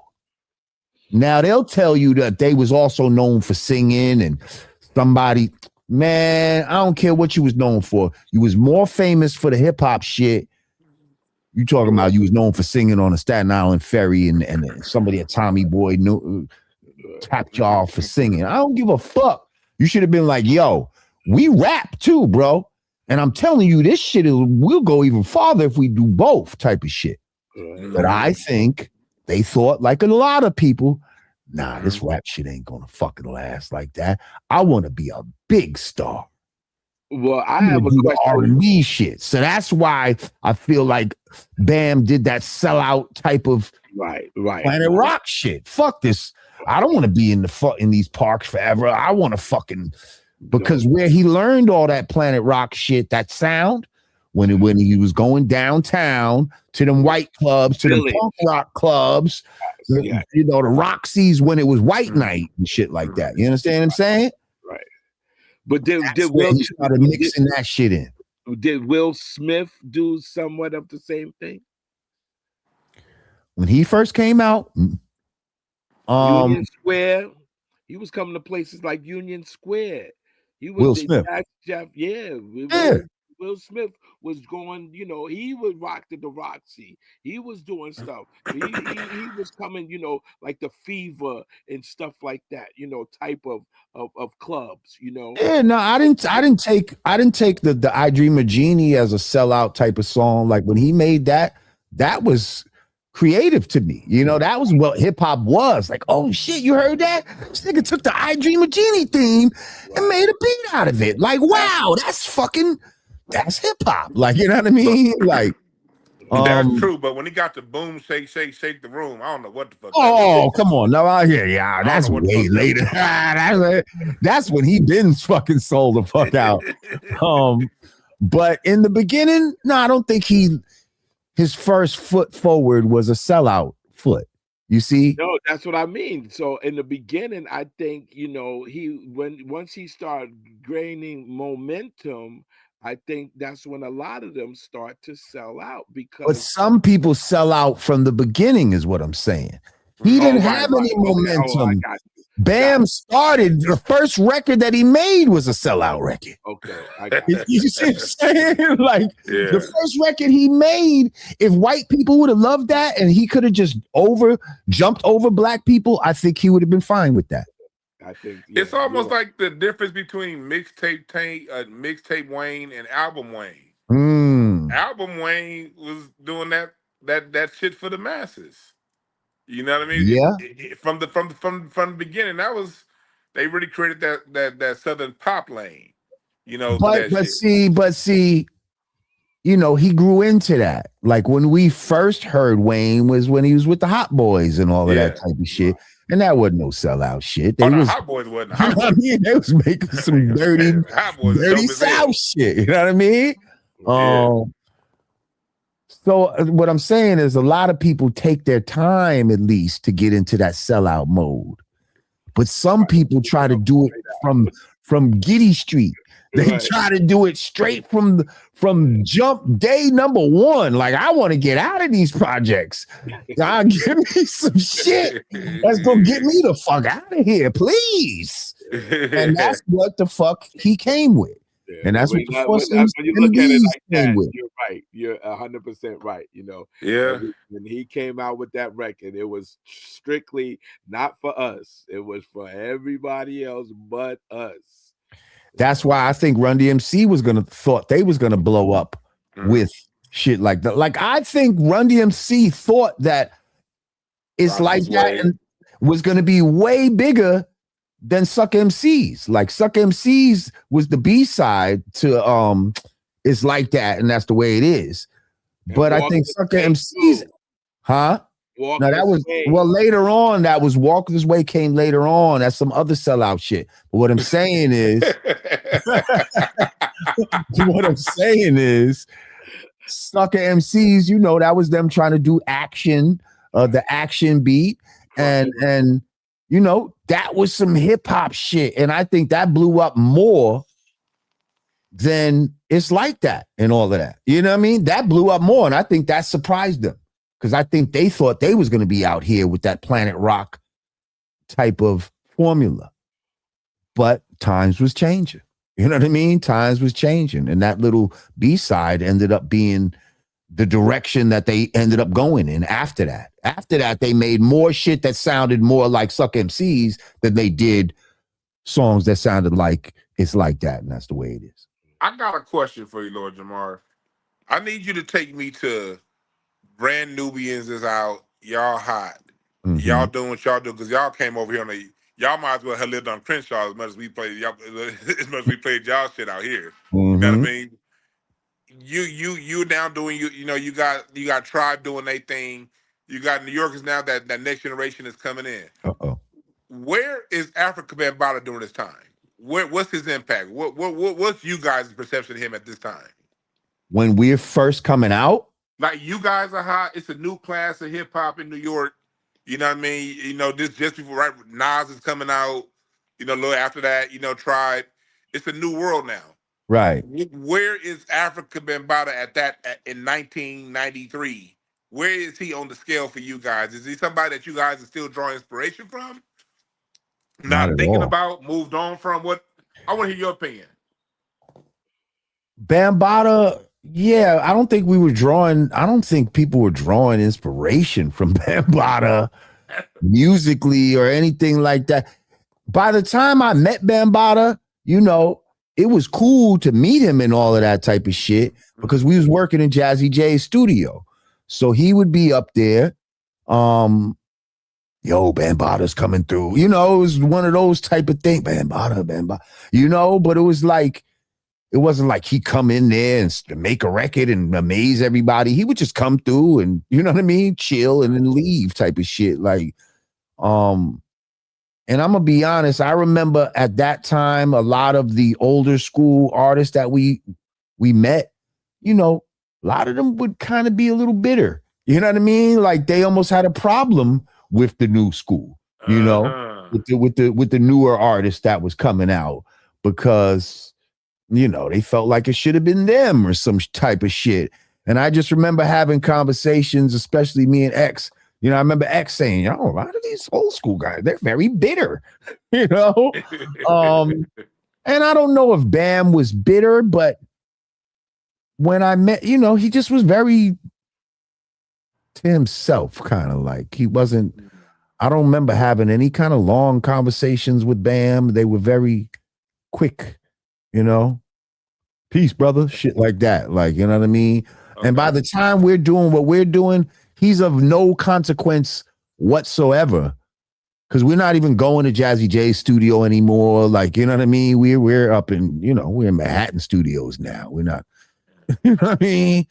We're not up in the Bronx on Allison Avenue. We fucking in Times Square making records and shit like that.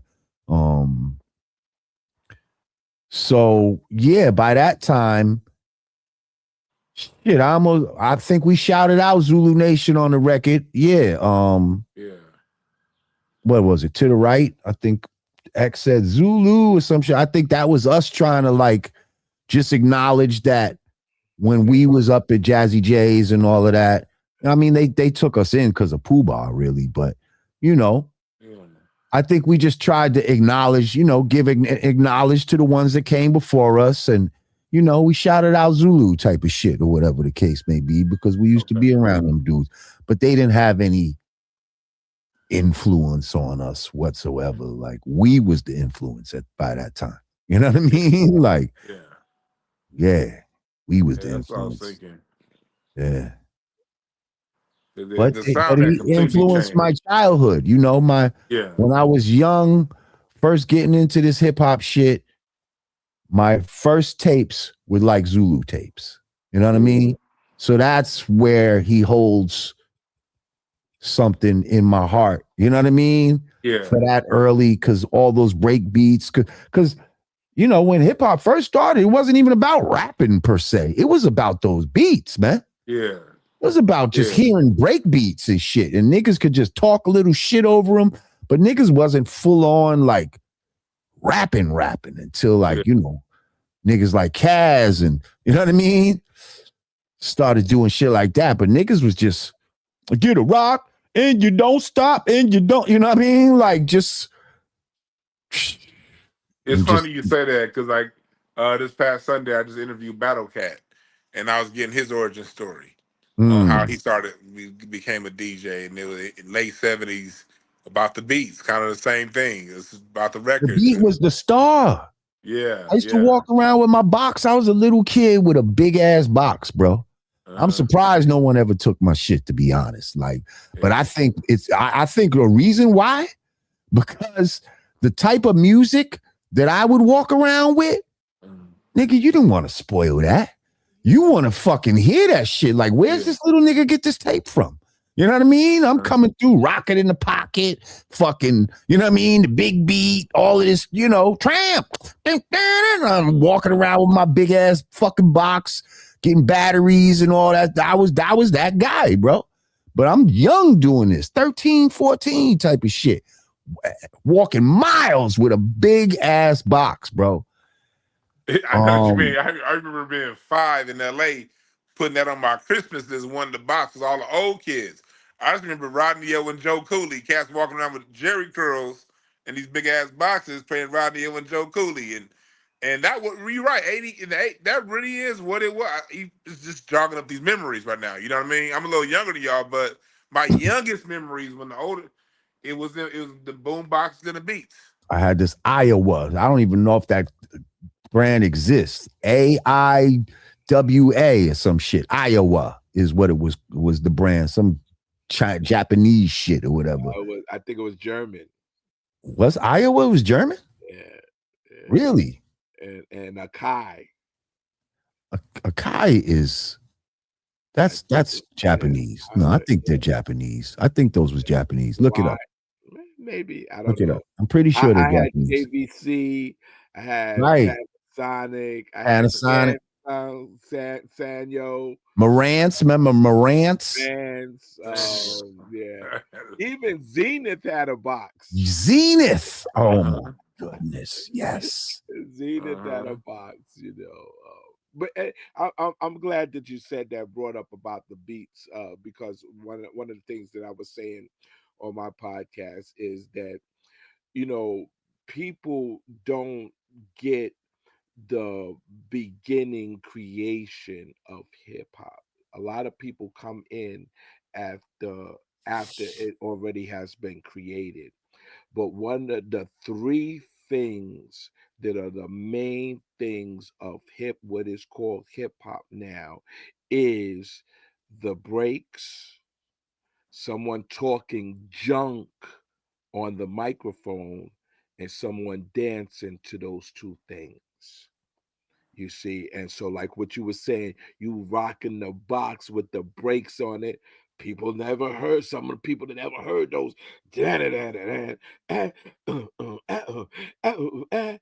you know. And I used to have my shit timed out, bro. Like, Yeah. if I'm walking and like the hot shit already played, I'm like, okay, hang on, let me rewind my shit. So by the time I get to the corner, by the time I would have it planned, this song is gonna come on and everybody's gonna fucking look.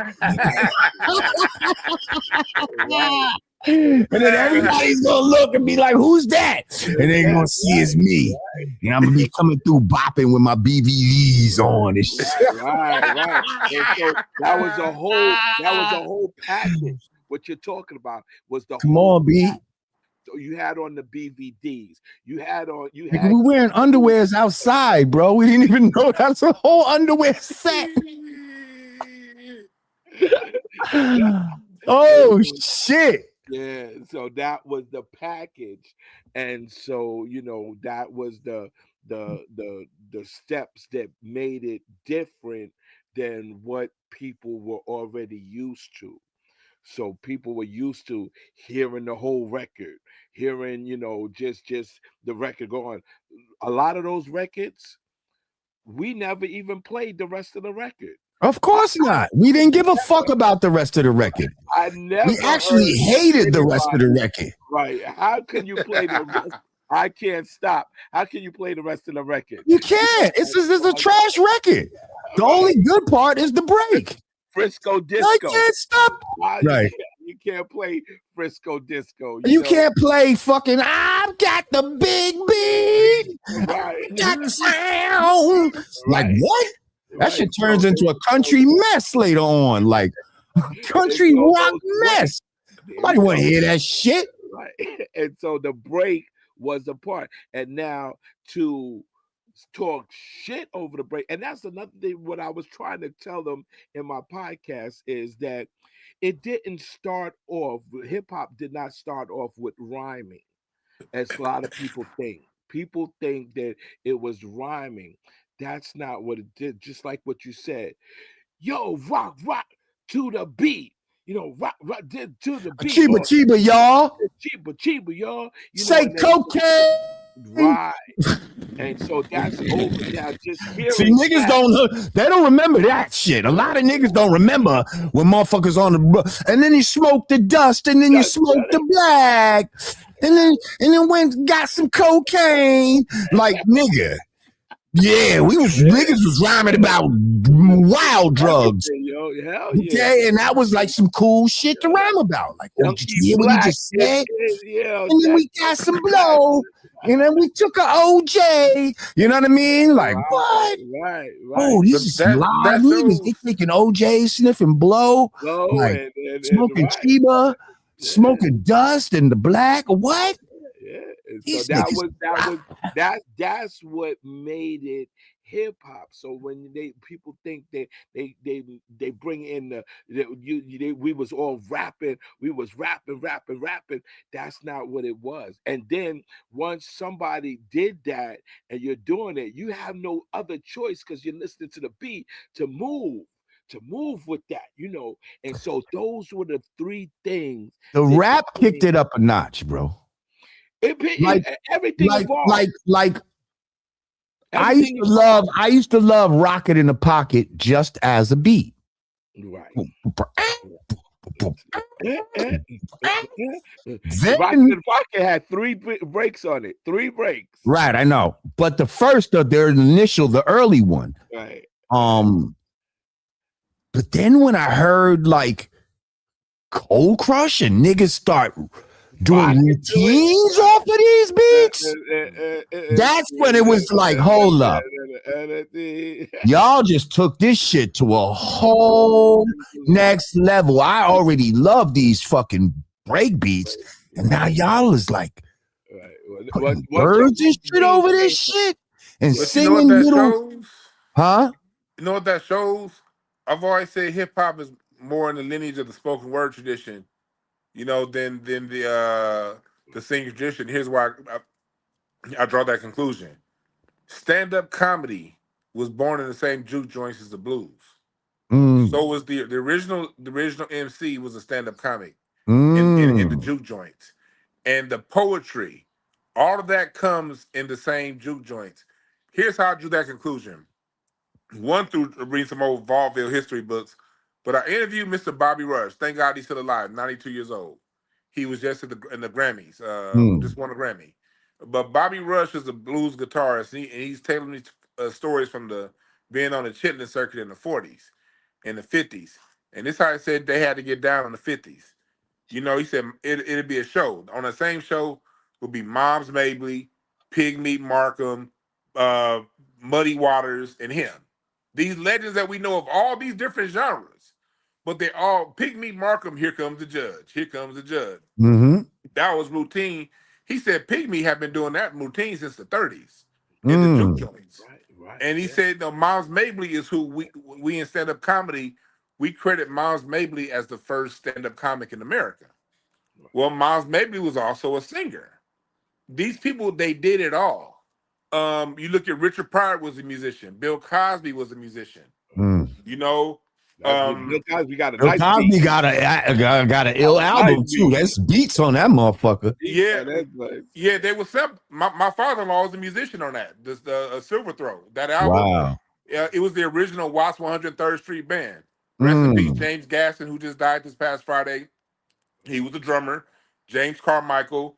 You had Leon Haywood, who laid the beat down for Dr. Dre.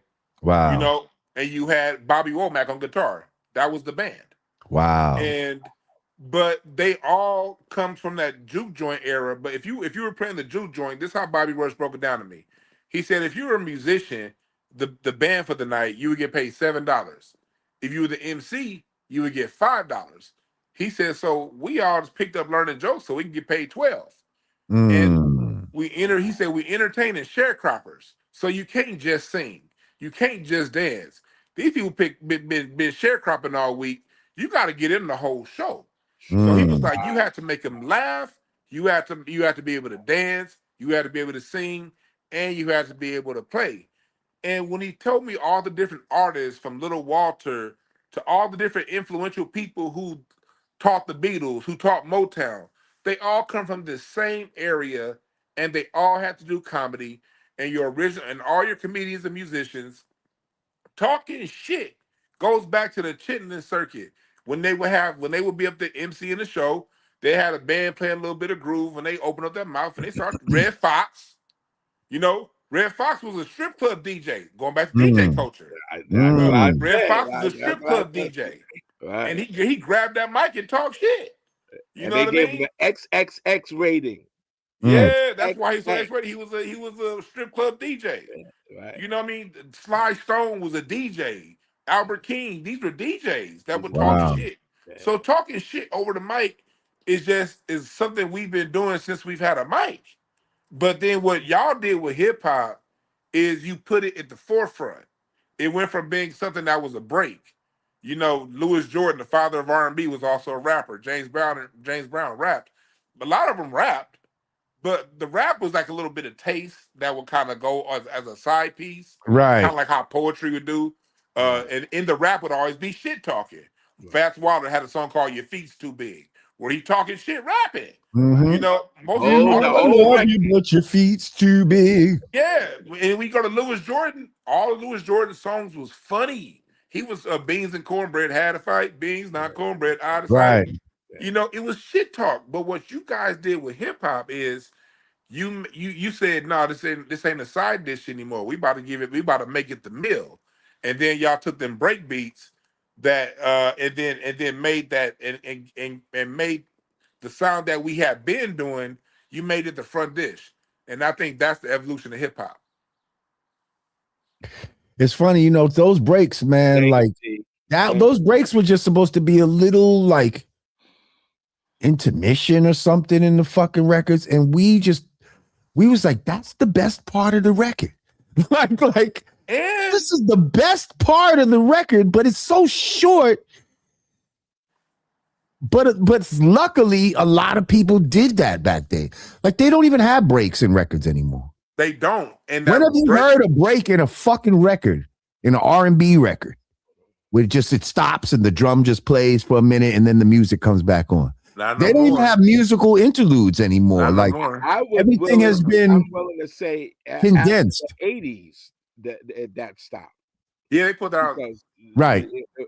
after the 80s that stopped, because now if you go back to 70s and 60s, a little bit of 60s and 70s, Everything mostly had a break. all the records Yeah, had that everything had a break. solo. Mhm. Yeah, and all the records had that solo break.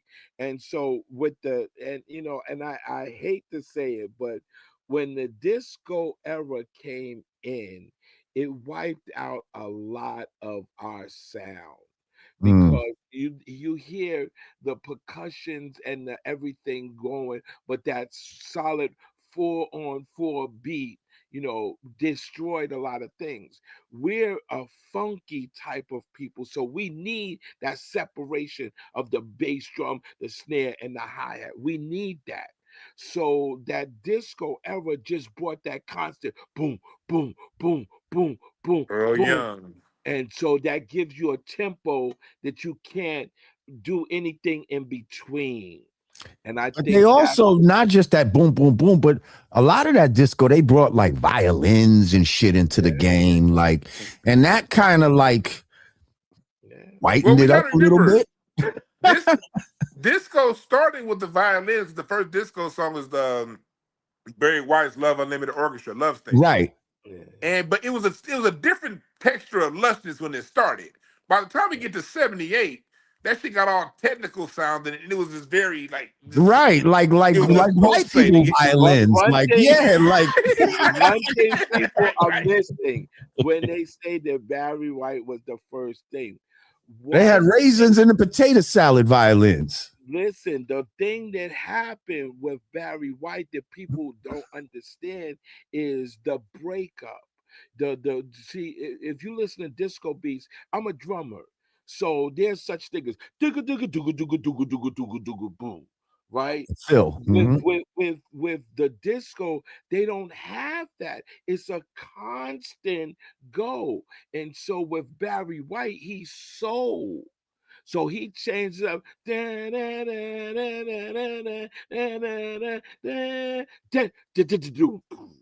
see Mhm. those You know things? what it is, DJ Phase?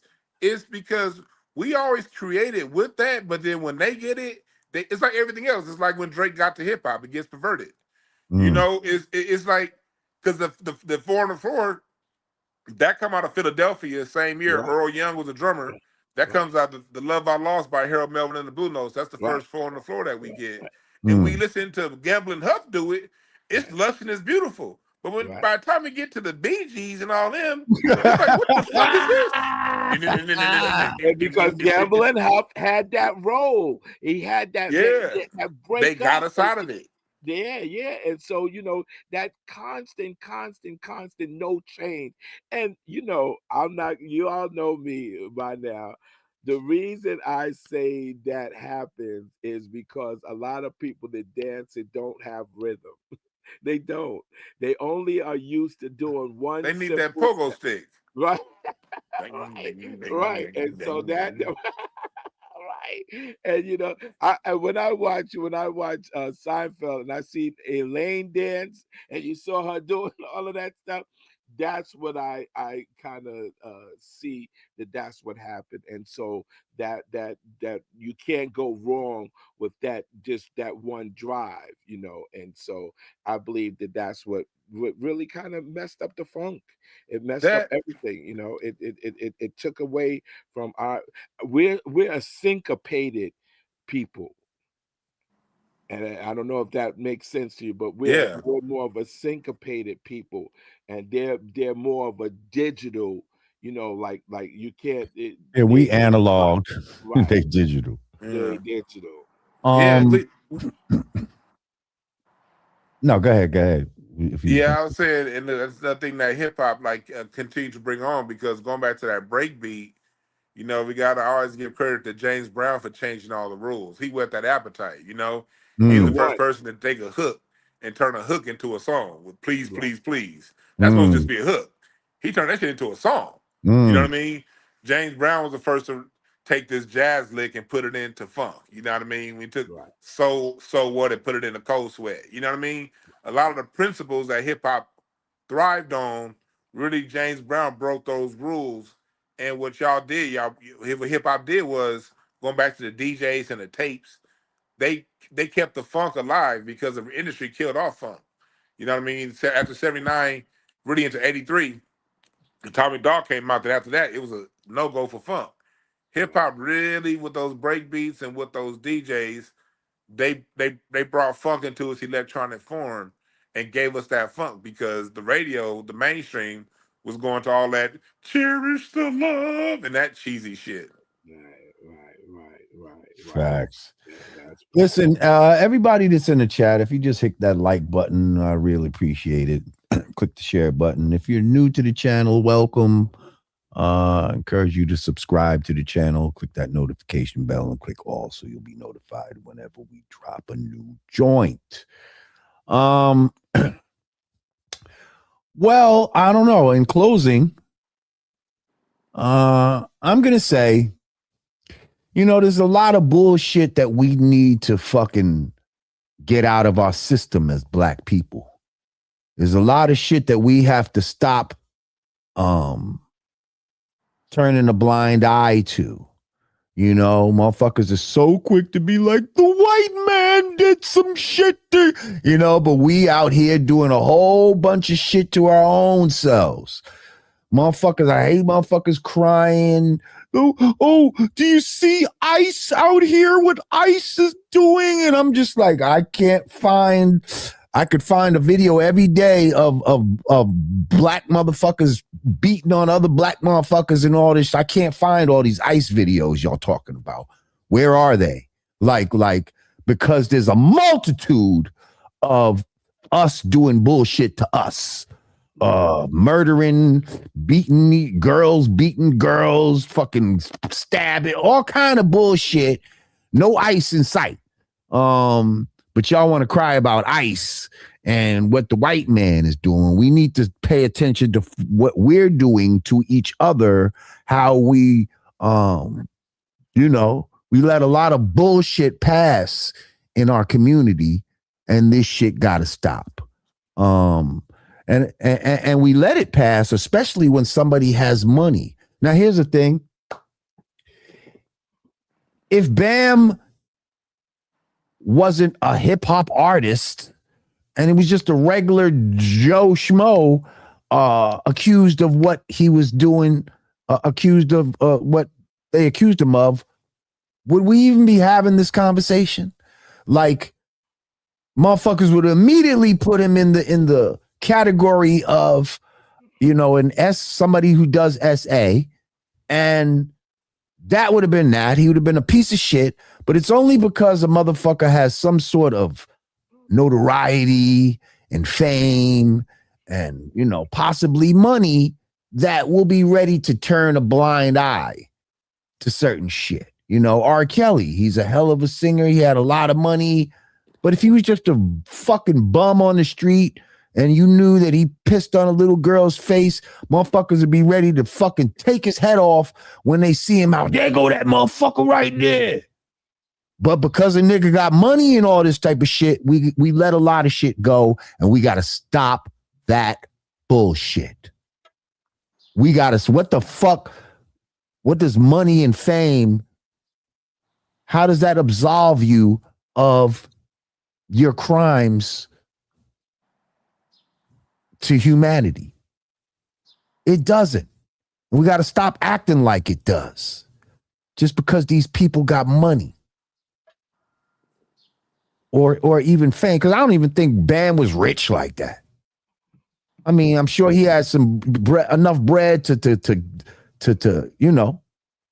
move around and get along, and maybe he didn't have to work no more. But I don't think this nigga lived in no mansion and no shit like that. Mm-hmm. He wasn't riding around in Bentleys and shit like that. He didn't have bread like that. He had more bread than somebody in the projects, but he ain't had no bread like that. And still, what he did have was notoriety, though. And still, people are ready to Give him a pass. Why? Because he's famous. So if you wouldn't give that regular nigga a pass, I don't think we should be giving these famous people passes.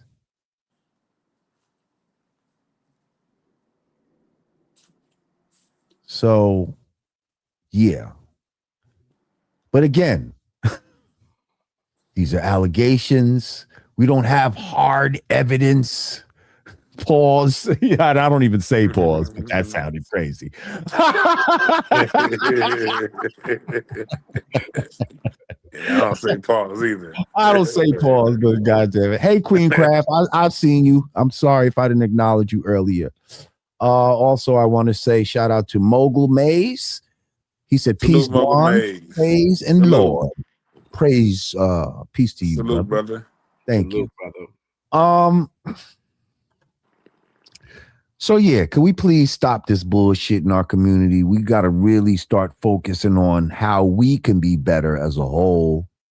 Stop pointing fingers at everybody else. Racism.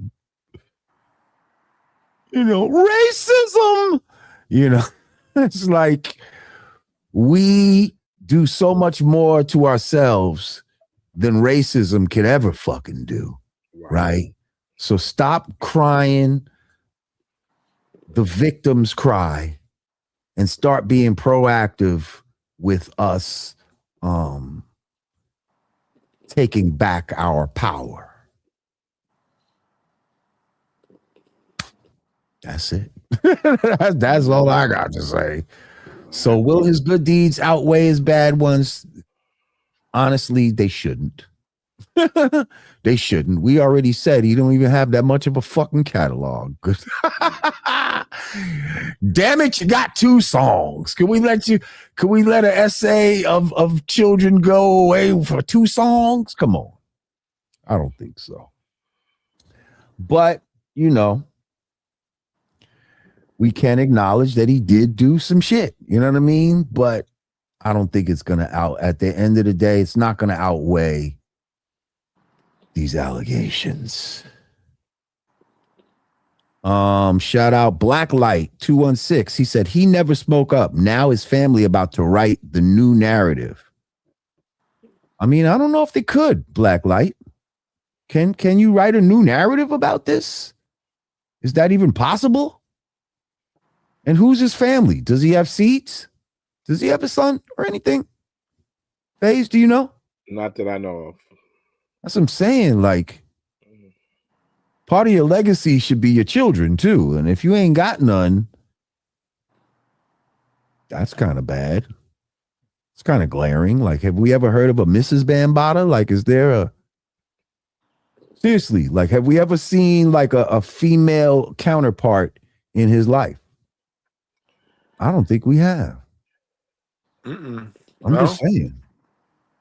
There was talk of someone, I'm not going to mention their name, but back in those days, before way back in the days. Way back in the days. Right. Damn. There was talk. Not this century. No. It was before, Mary Magdalene. There was a time where he wasn't even considered to be that way. There was a time where he wasn't considered. Where he wasn't considered to be gay. Is that what you're saying? Right. There was a time where he wasn't considered that. I think that came along, like what you said, when that punk rock era was introduced. And I think that's when it all went left for me. I think that punk rock era gave it a little bit of a tang to it. So. Because part of the problem is, you got a dude that's coming from the projects. Now he's going downtown. He's hanging with some of these white people that got money. Right. Okay. And some of these white people with money be on some perverted shit. But now these motherfuckers want to fit in. You understand what I'm saying? Like, you thinking, for some of these motherfuckers, they're thinking this is my chance. Right. Like, Right. if I don't play along with whatever game they playing, I'm not I gonna might be never get out of my situation. right. So, is this what they do? Is this what rich people do? Right. Fuck it, I'm in. Like, you know what I mean? Like, that's what certain people will do. Like, when you don't have, I don't know if it's like a certain moral defense that was instilled in you as a child from your parents or some shit like that. I'm not sure if it's something religious but I feel like some people are ready to cross lines more quicker than others. You understand what I'm saying? Right. Some people are ready to cross lines quicker than others. And some people are like Charlie Murphy said, habitual line steppers. Okay. Right. These motherfuckers are habitual line steppers, love to step over lines. Whereas some of us would never even go near certain lines. You see what I'm saying? But you said something that was kind of accurate. It really didn't have to even be about money. You know, it was more of the fame, notoriety. You see what I'm saying? So if you have a kid that is never been known, nobody knew anything about him, but then he starts hanging with the cool kid that everybody does know about. He's linked to that cool kid. And that's what I've been saying about the internet a lot of times. Someone that has never been thought about can say, Lord Jamar, he's whack or whatever. Dwayne B, you whack. DJ Fades, you're whack. And so them saying that, people notice that he said that. And so that's how a lot of people get their start. And I remember when it was one of the movies where they said that any promotion is good promotion. That's basically what happens. So with Bambaataa, people that were nobody can join this organization that made them somebody. He's now a Zulu Nation. He's a Zulu now. And at the time, it was all about the numbers. It wasn't, you didn't have to be cool, you didn't have to be nothing, but you were a part of this organization that was growing. It was growing the numbers. I remember, oh man, going to see something or whatever, and somebody have a fight or whatever, and they bring Zulus, and the whole school or whatever was surrounded. You see what I'm saying? So you're like, oh, yeah, well, you surround the whole school. Like, might not be yeah, going out at 3:00 this day, but that's it. So you have people that couldn't fight or whatever, but a whole bunch of them they put some fear into people. You see now, Queen Craft just brought up a good point. She said, more than likely, he got done that way himself. R. Kelly's sister was his abuser. So now they say hurt people, right? Hurt people hurt other people. But see, when does it? Okay, because a lot of essayers could have been victims at some point. But when does the victim turn into the perpetrator? The perpetrator, right? Yeah. When do you cross that line from you're not a victim no more and you're the assailant? At some point, you got and are we supposed to feel sorry? Well, let's give him a pass because you see he was a victim. It happened to him too. That's the way some people would try to paint it. My answer to that is, well, there's plenty of victims out here that don't resort to that. You know what I mean? Right. And that's what I was going to say. A lot of the victims just stay victims. Right. There's victims of gun violence that don't go out and shoot other people just because they got shot. You understand what I'm saying? Like, and so now you're gonna go out and sexually assault somebody just because that happened to you? Yeah. Like. Yeah, it's a character. Like going back to what you said earlier about us, like we do things to each other that we ain't got to wait for the white man to do. And when I look at him allowing that lie to persist, like the white folks, they took the history of jazz from us. You know what I mean? Right. The white folks, they took the history of rock and roll from us. Mm. The history of hip hop is getting taken by another black person. You know what I mean? He played a major role in this revisionist history of the birth of hip hop, and he played a major role in Xing black people out. That's what we always complain about white folks doing to our music. You know what I mean? He did exactly with hip hop what too many white folks did with our music. They'll know it was 10.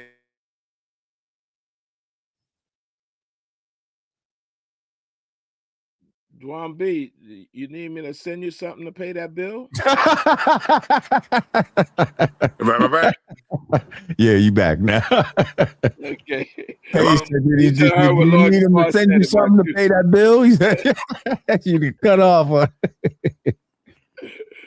God. You ain't pay your But internet yeah, like bill. we'll say that shit about other people doing it to us, but then you'll sit around and do the same thing to other black folks. That's all I want to say about that. Yeah. So when you think about Bambaataa, think about, hey, this is a black face that played a major role in rewriting a very important piece of history. Well, I'm sure he also is partially responsible for throwing the Puerto Ricans in the mix of the origin story and all that, knowing damn well they're not part of the origin story. But I think he had a proclivity for, for Puerto Rican, and that could partially be why he wanted them around. Yeah. So, I mean, not trying to just start a whole thing, but it's these myths. You see what I'm saying? And that was one of them. One of the myths was, Puerto Ricans, created breakdancing. And another myth was Kool Herc introduced black people to fucking sound systems and shit like that. Like all these stupid ass myths that were not fucking true, but people just allowed them to just kind of go on for a while without saying nothing. You see? And just like Dwan B said, that's a character flaw, bro. That's a flaw. That's a fucking character flaw. I can't sit here, bro. If I know that you're the fucking like I tell people on the first album, right? I did a lot of the scratching on the first album, right? That's not Alamo, right? Now, I'm not saying that he's taking credit for it, but some people might assume that it was him, right? But I didn't do all the scratching.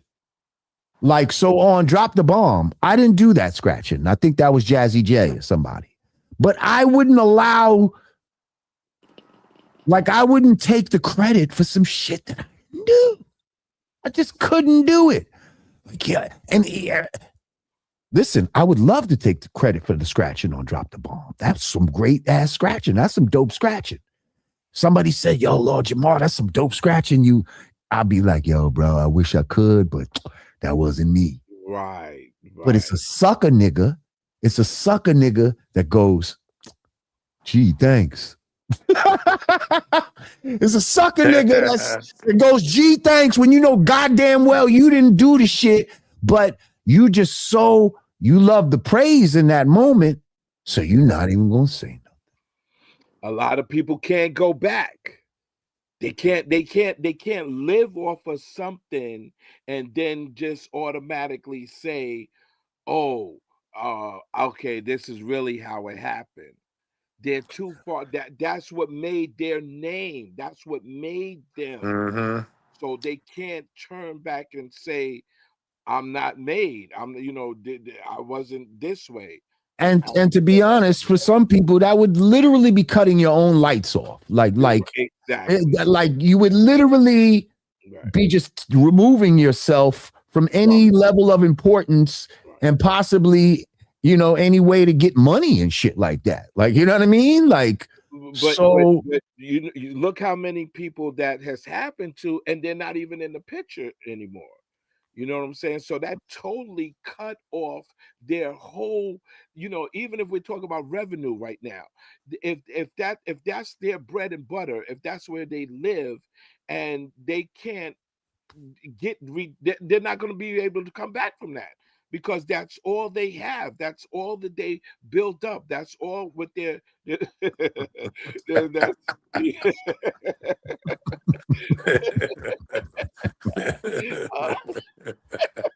Hey. Lazy legs. Just posting comments, bro. Posting comments. You know, that's the real. You know, they don't want to be able to not have. They don't want to be able to do that. But I think it's worse when they're found out.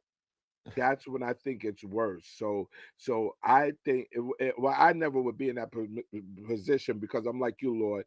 I could never even take the thing, because it would hurt me in the side to know that I'm fake. You know what I'm saying? That, like, I'm not. I fake. feel like such a sucker. Sucker, right? So just taking credit for somebody else's work. Right. Yeah, right. that's weak. You know, that's diabolical.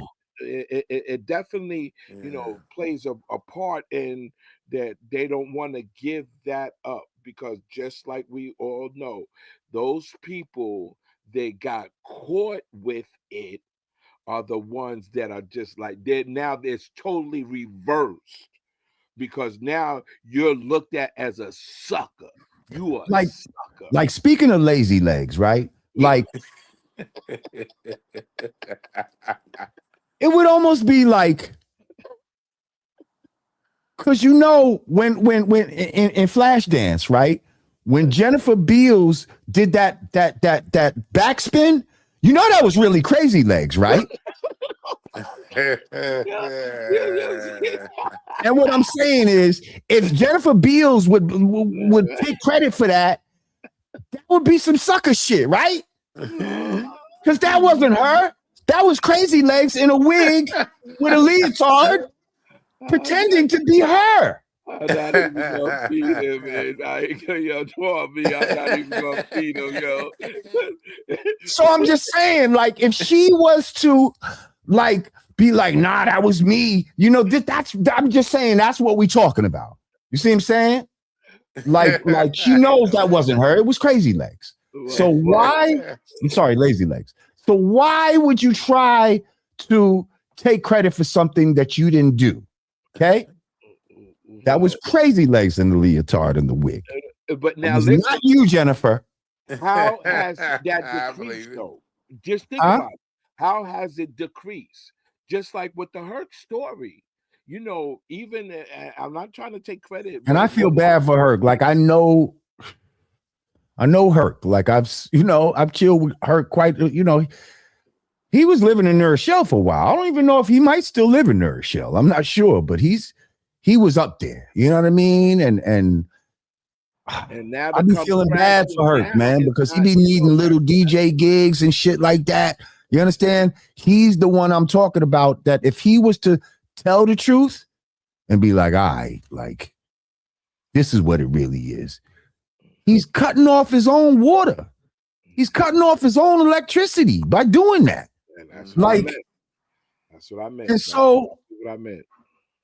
I mean, and after it's so long, it's like, how could you do it now? Like, it's almost like you got to keep the shit going type of shit. Like, you know what I mean? Like, you know, back in the days, our parents used to tell us, after you say one lie, you have to say another one. You have to say another one after that. And you have to at some point, you can't get out of it. And that's why they talk about living a lie. Like, you have to live the lie. Right. You have to live inside of the lie, because to live outside of the lie, it's a domino effect. Fucks your whole world up. Domino you effect. Don't have a world anymore, because you've crafted a world that is not real, where you're the center of it and everybody looks at you as the hero. Right. And once you throw a stone in that glass house, you're fucked. The glass house crumbles, You're fucked. and that's the end of it. So, Hmm. we'll always know the true ones from the fake ones. We'll always know that by their actions, by what they do. So Whoa, if whoa, whoa, whoa, whoa, whoa. I just see somebody said sucker shit is talking about someone behind the mic and not to his face. What do you think? A nigga won't say this to a motherfucker face? Are you out of your fucking mind? I'll say whatever I have to say to Lazy Legs face, to your face, whoever the fuck face. Fuck you talking about. Fuck out of here. Anyway, go ahead. Niggas know.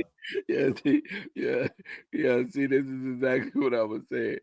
Don't get this dude started because all it's going to do is just domino effect. Listen, I don't even think Lazy Legs is in the country right now. We're talking about plump people and their legs.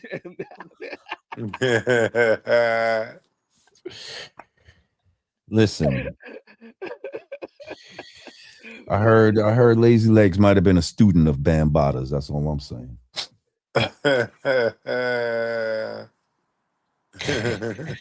Little student. Well, Talking about it still, definitely. after these things come up,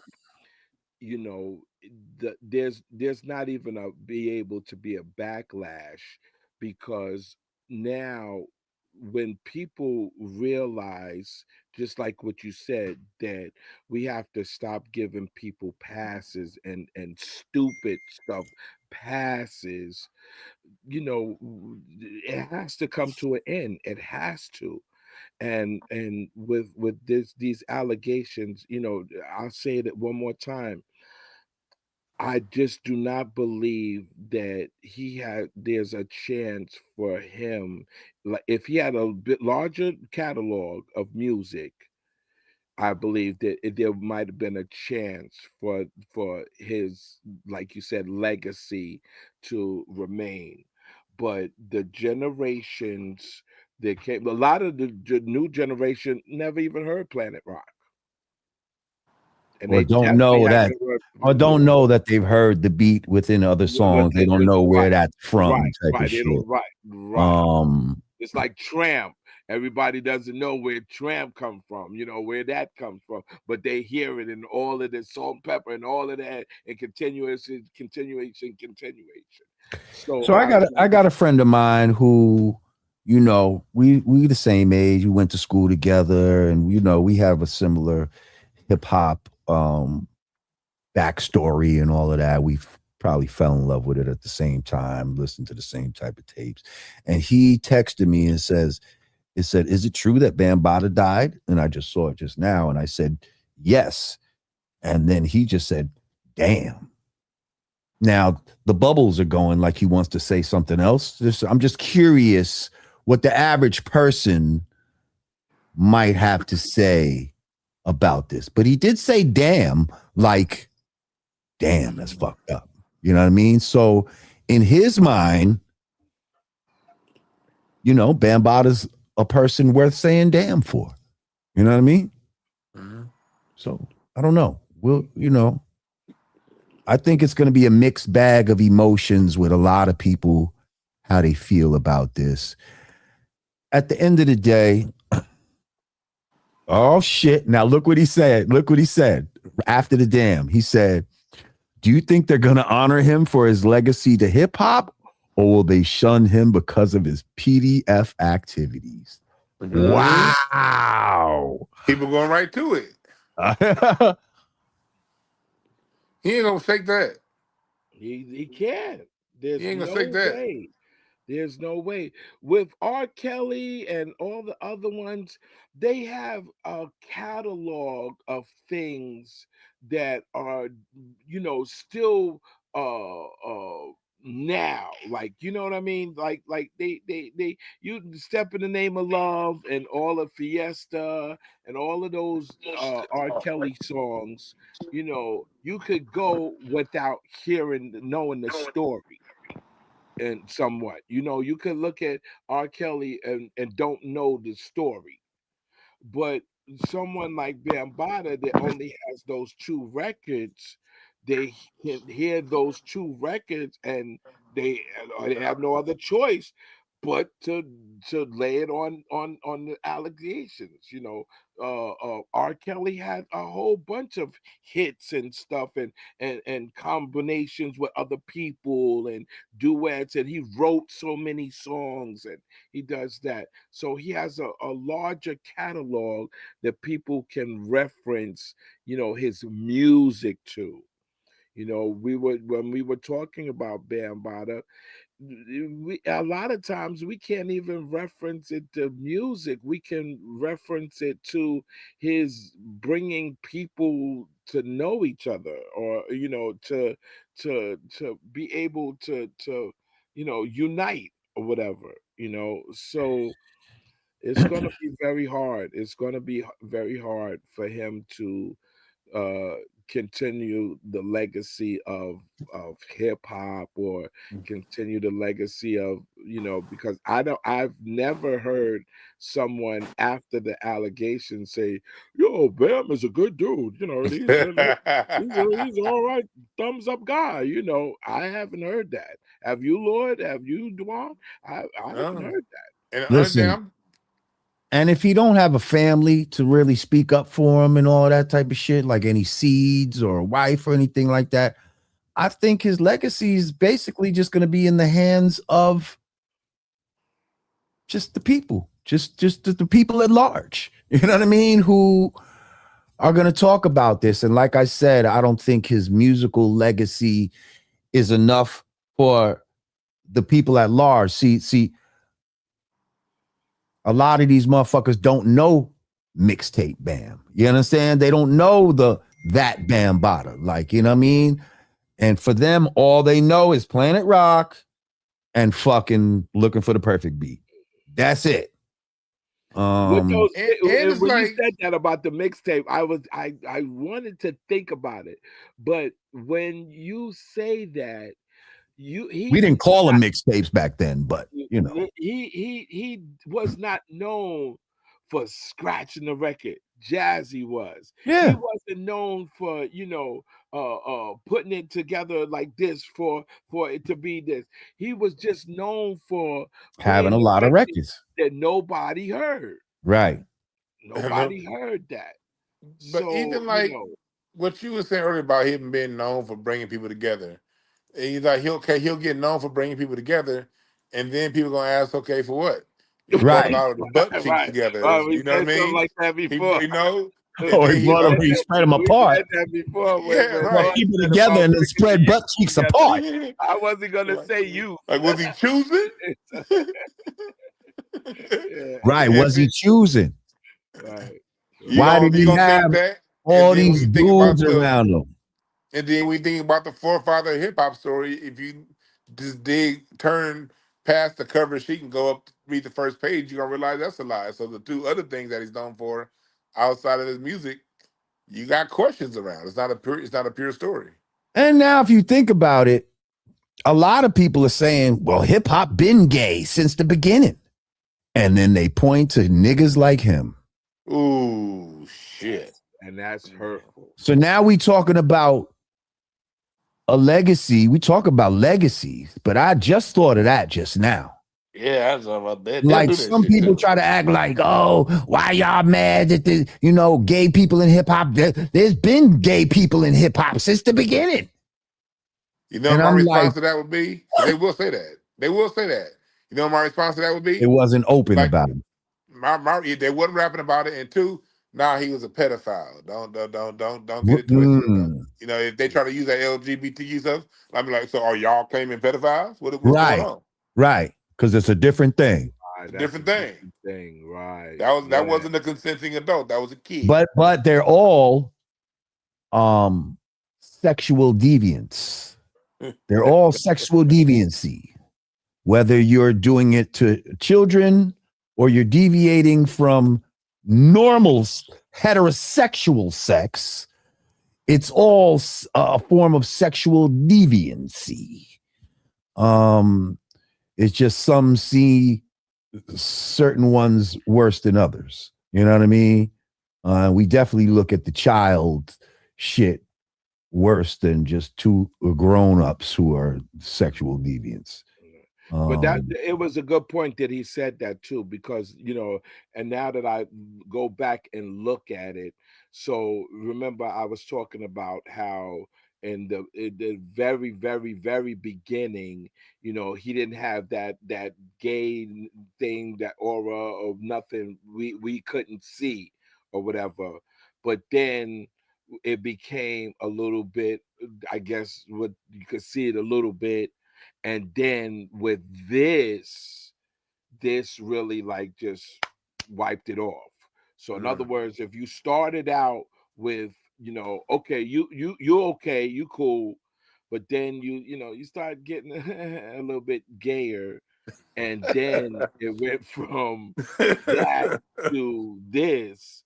That I think that was the stick that broke the camel's back, Yeah. and for people, the ones that did say that they give them a pass and everything, you got to kind of look at them sideways, and for the people that know, if it allegedly, the people that knew he was doing what he was doing, you definitely got to look at them sideways, Yeah. because like I'm a type of dude, like if I see you doing something like that, either I'm gonna whip your ass, or I'm gonna tell you, yo, go ahead, man. I can't fuck with you no more. I'm not, I'm not with you.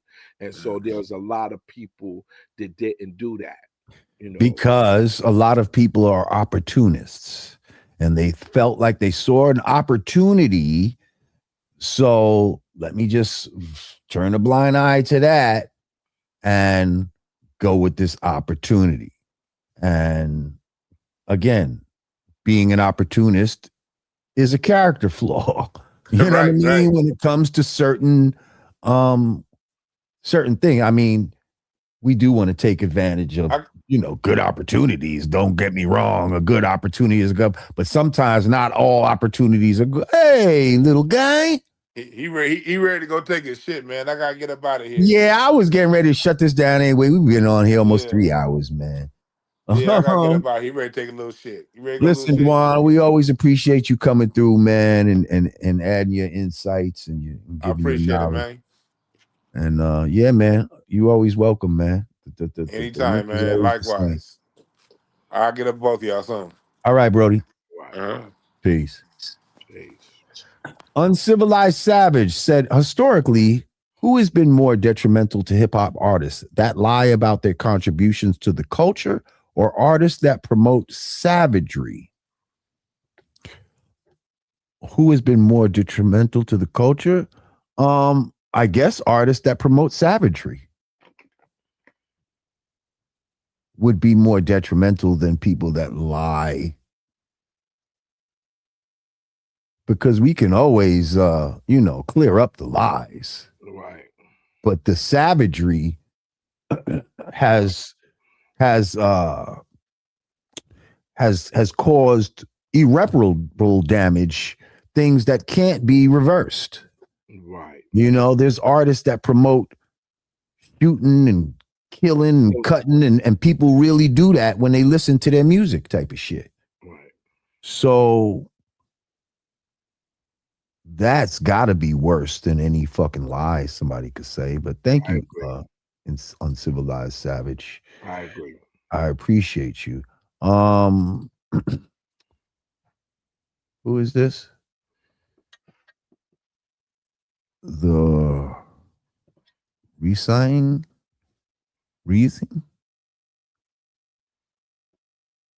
Oh, resign, I think they're trying to say. Nice musicology from these three gentlemen. Thank you. Thank you. Thank you. We appreciate you. So, yeah, listen, man, I think we're about to get out of here.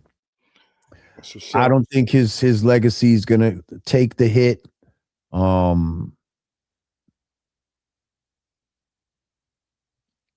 Yeah. I think we all need to be cognizant of what our legacy is, what it can be, and you need to be moving right and exact out here, because it don't matter like all the work you did before, to be honest.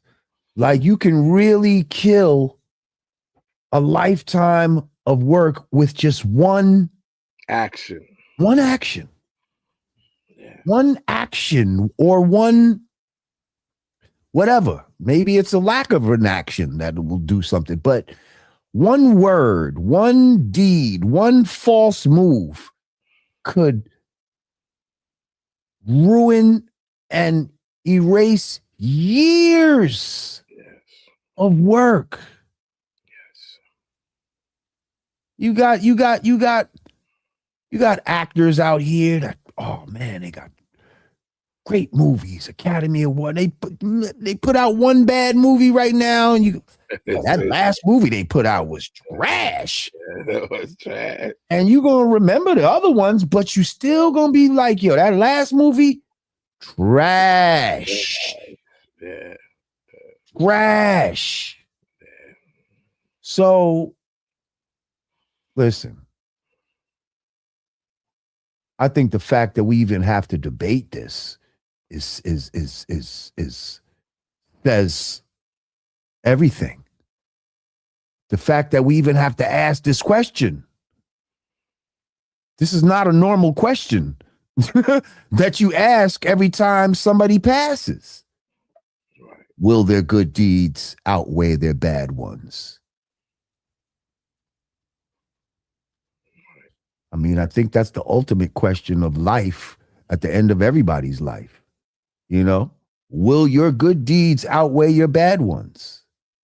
And hopefully the answer is yes. With that, I think we're going to end it. My man, DJ FaZe. Love you. Love you right back, my brother. Y'all follow him on Instagram and YouTube. What's your YouTube channel name again? Cool DJ FaZe. Cool DJ FaZe. With a K. And on Instagram? Oh, it's the Real DJ FaZe. Real DJ FaZe on Instagram. Thank you for coming through, my brother. Appreciate your authenticity. Anytime. And anytime, man. Anytime. You the OG. Okay. Peace to you, my brother. Peace. All right, we're gonna get out of here, man. I thank everybody for coming up. FaZe, Dwan B, DJ Wayne. Sorry, Wayne, I had to keep it with the big boys. We had a little too much people up here at that time, but I appreciate you for coming through. Thank you for all my super chat. My super chatters, Uncivilized Savage, Michelle Williams, as always, Aaron the Moses, Ruman, Mogul Maze, Blacklight, and the Resussing. I think that's it. The Resussing 6585. We appreciate all of y'all. I'll be back next week. I had fucked my thumb up bowling and shit. Fucking, this fucking nasty ass. I didn't have the fucking thing over my thumb, and yeah, but I'm back at it. Yeah, I'll see y'all next week. Appreciate y'all as always. Have a great rest of your week, great weekend, and I will check y'all next time I check y'all. Peace to y'all, peace to earth, peace to the positive people of the universe. GPS. I don't know what's for dinner, to be honest, Michelle. Gotta figure that out. Maybe I'll order something. All right, y'all. Peace.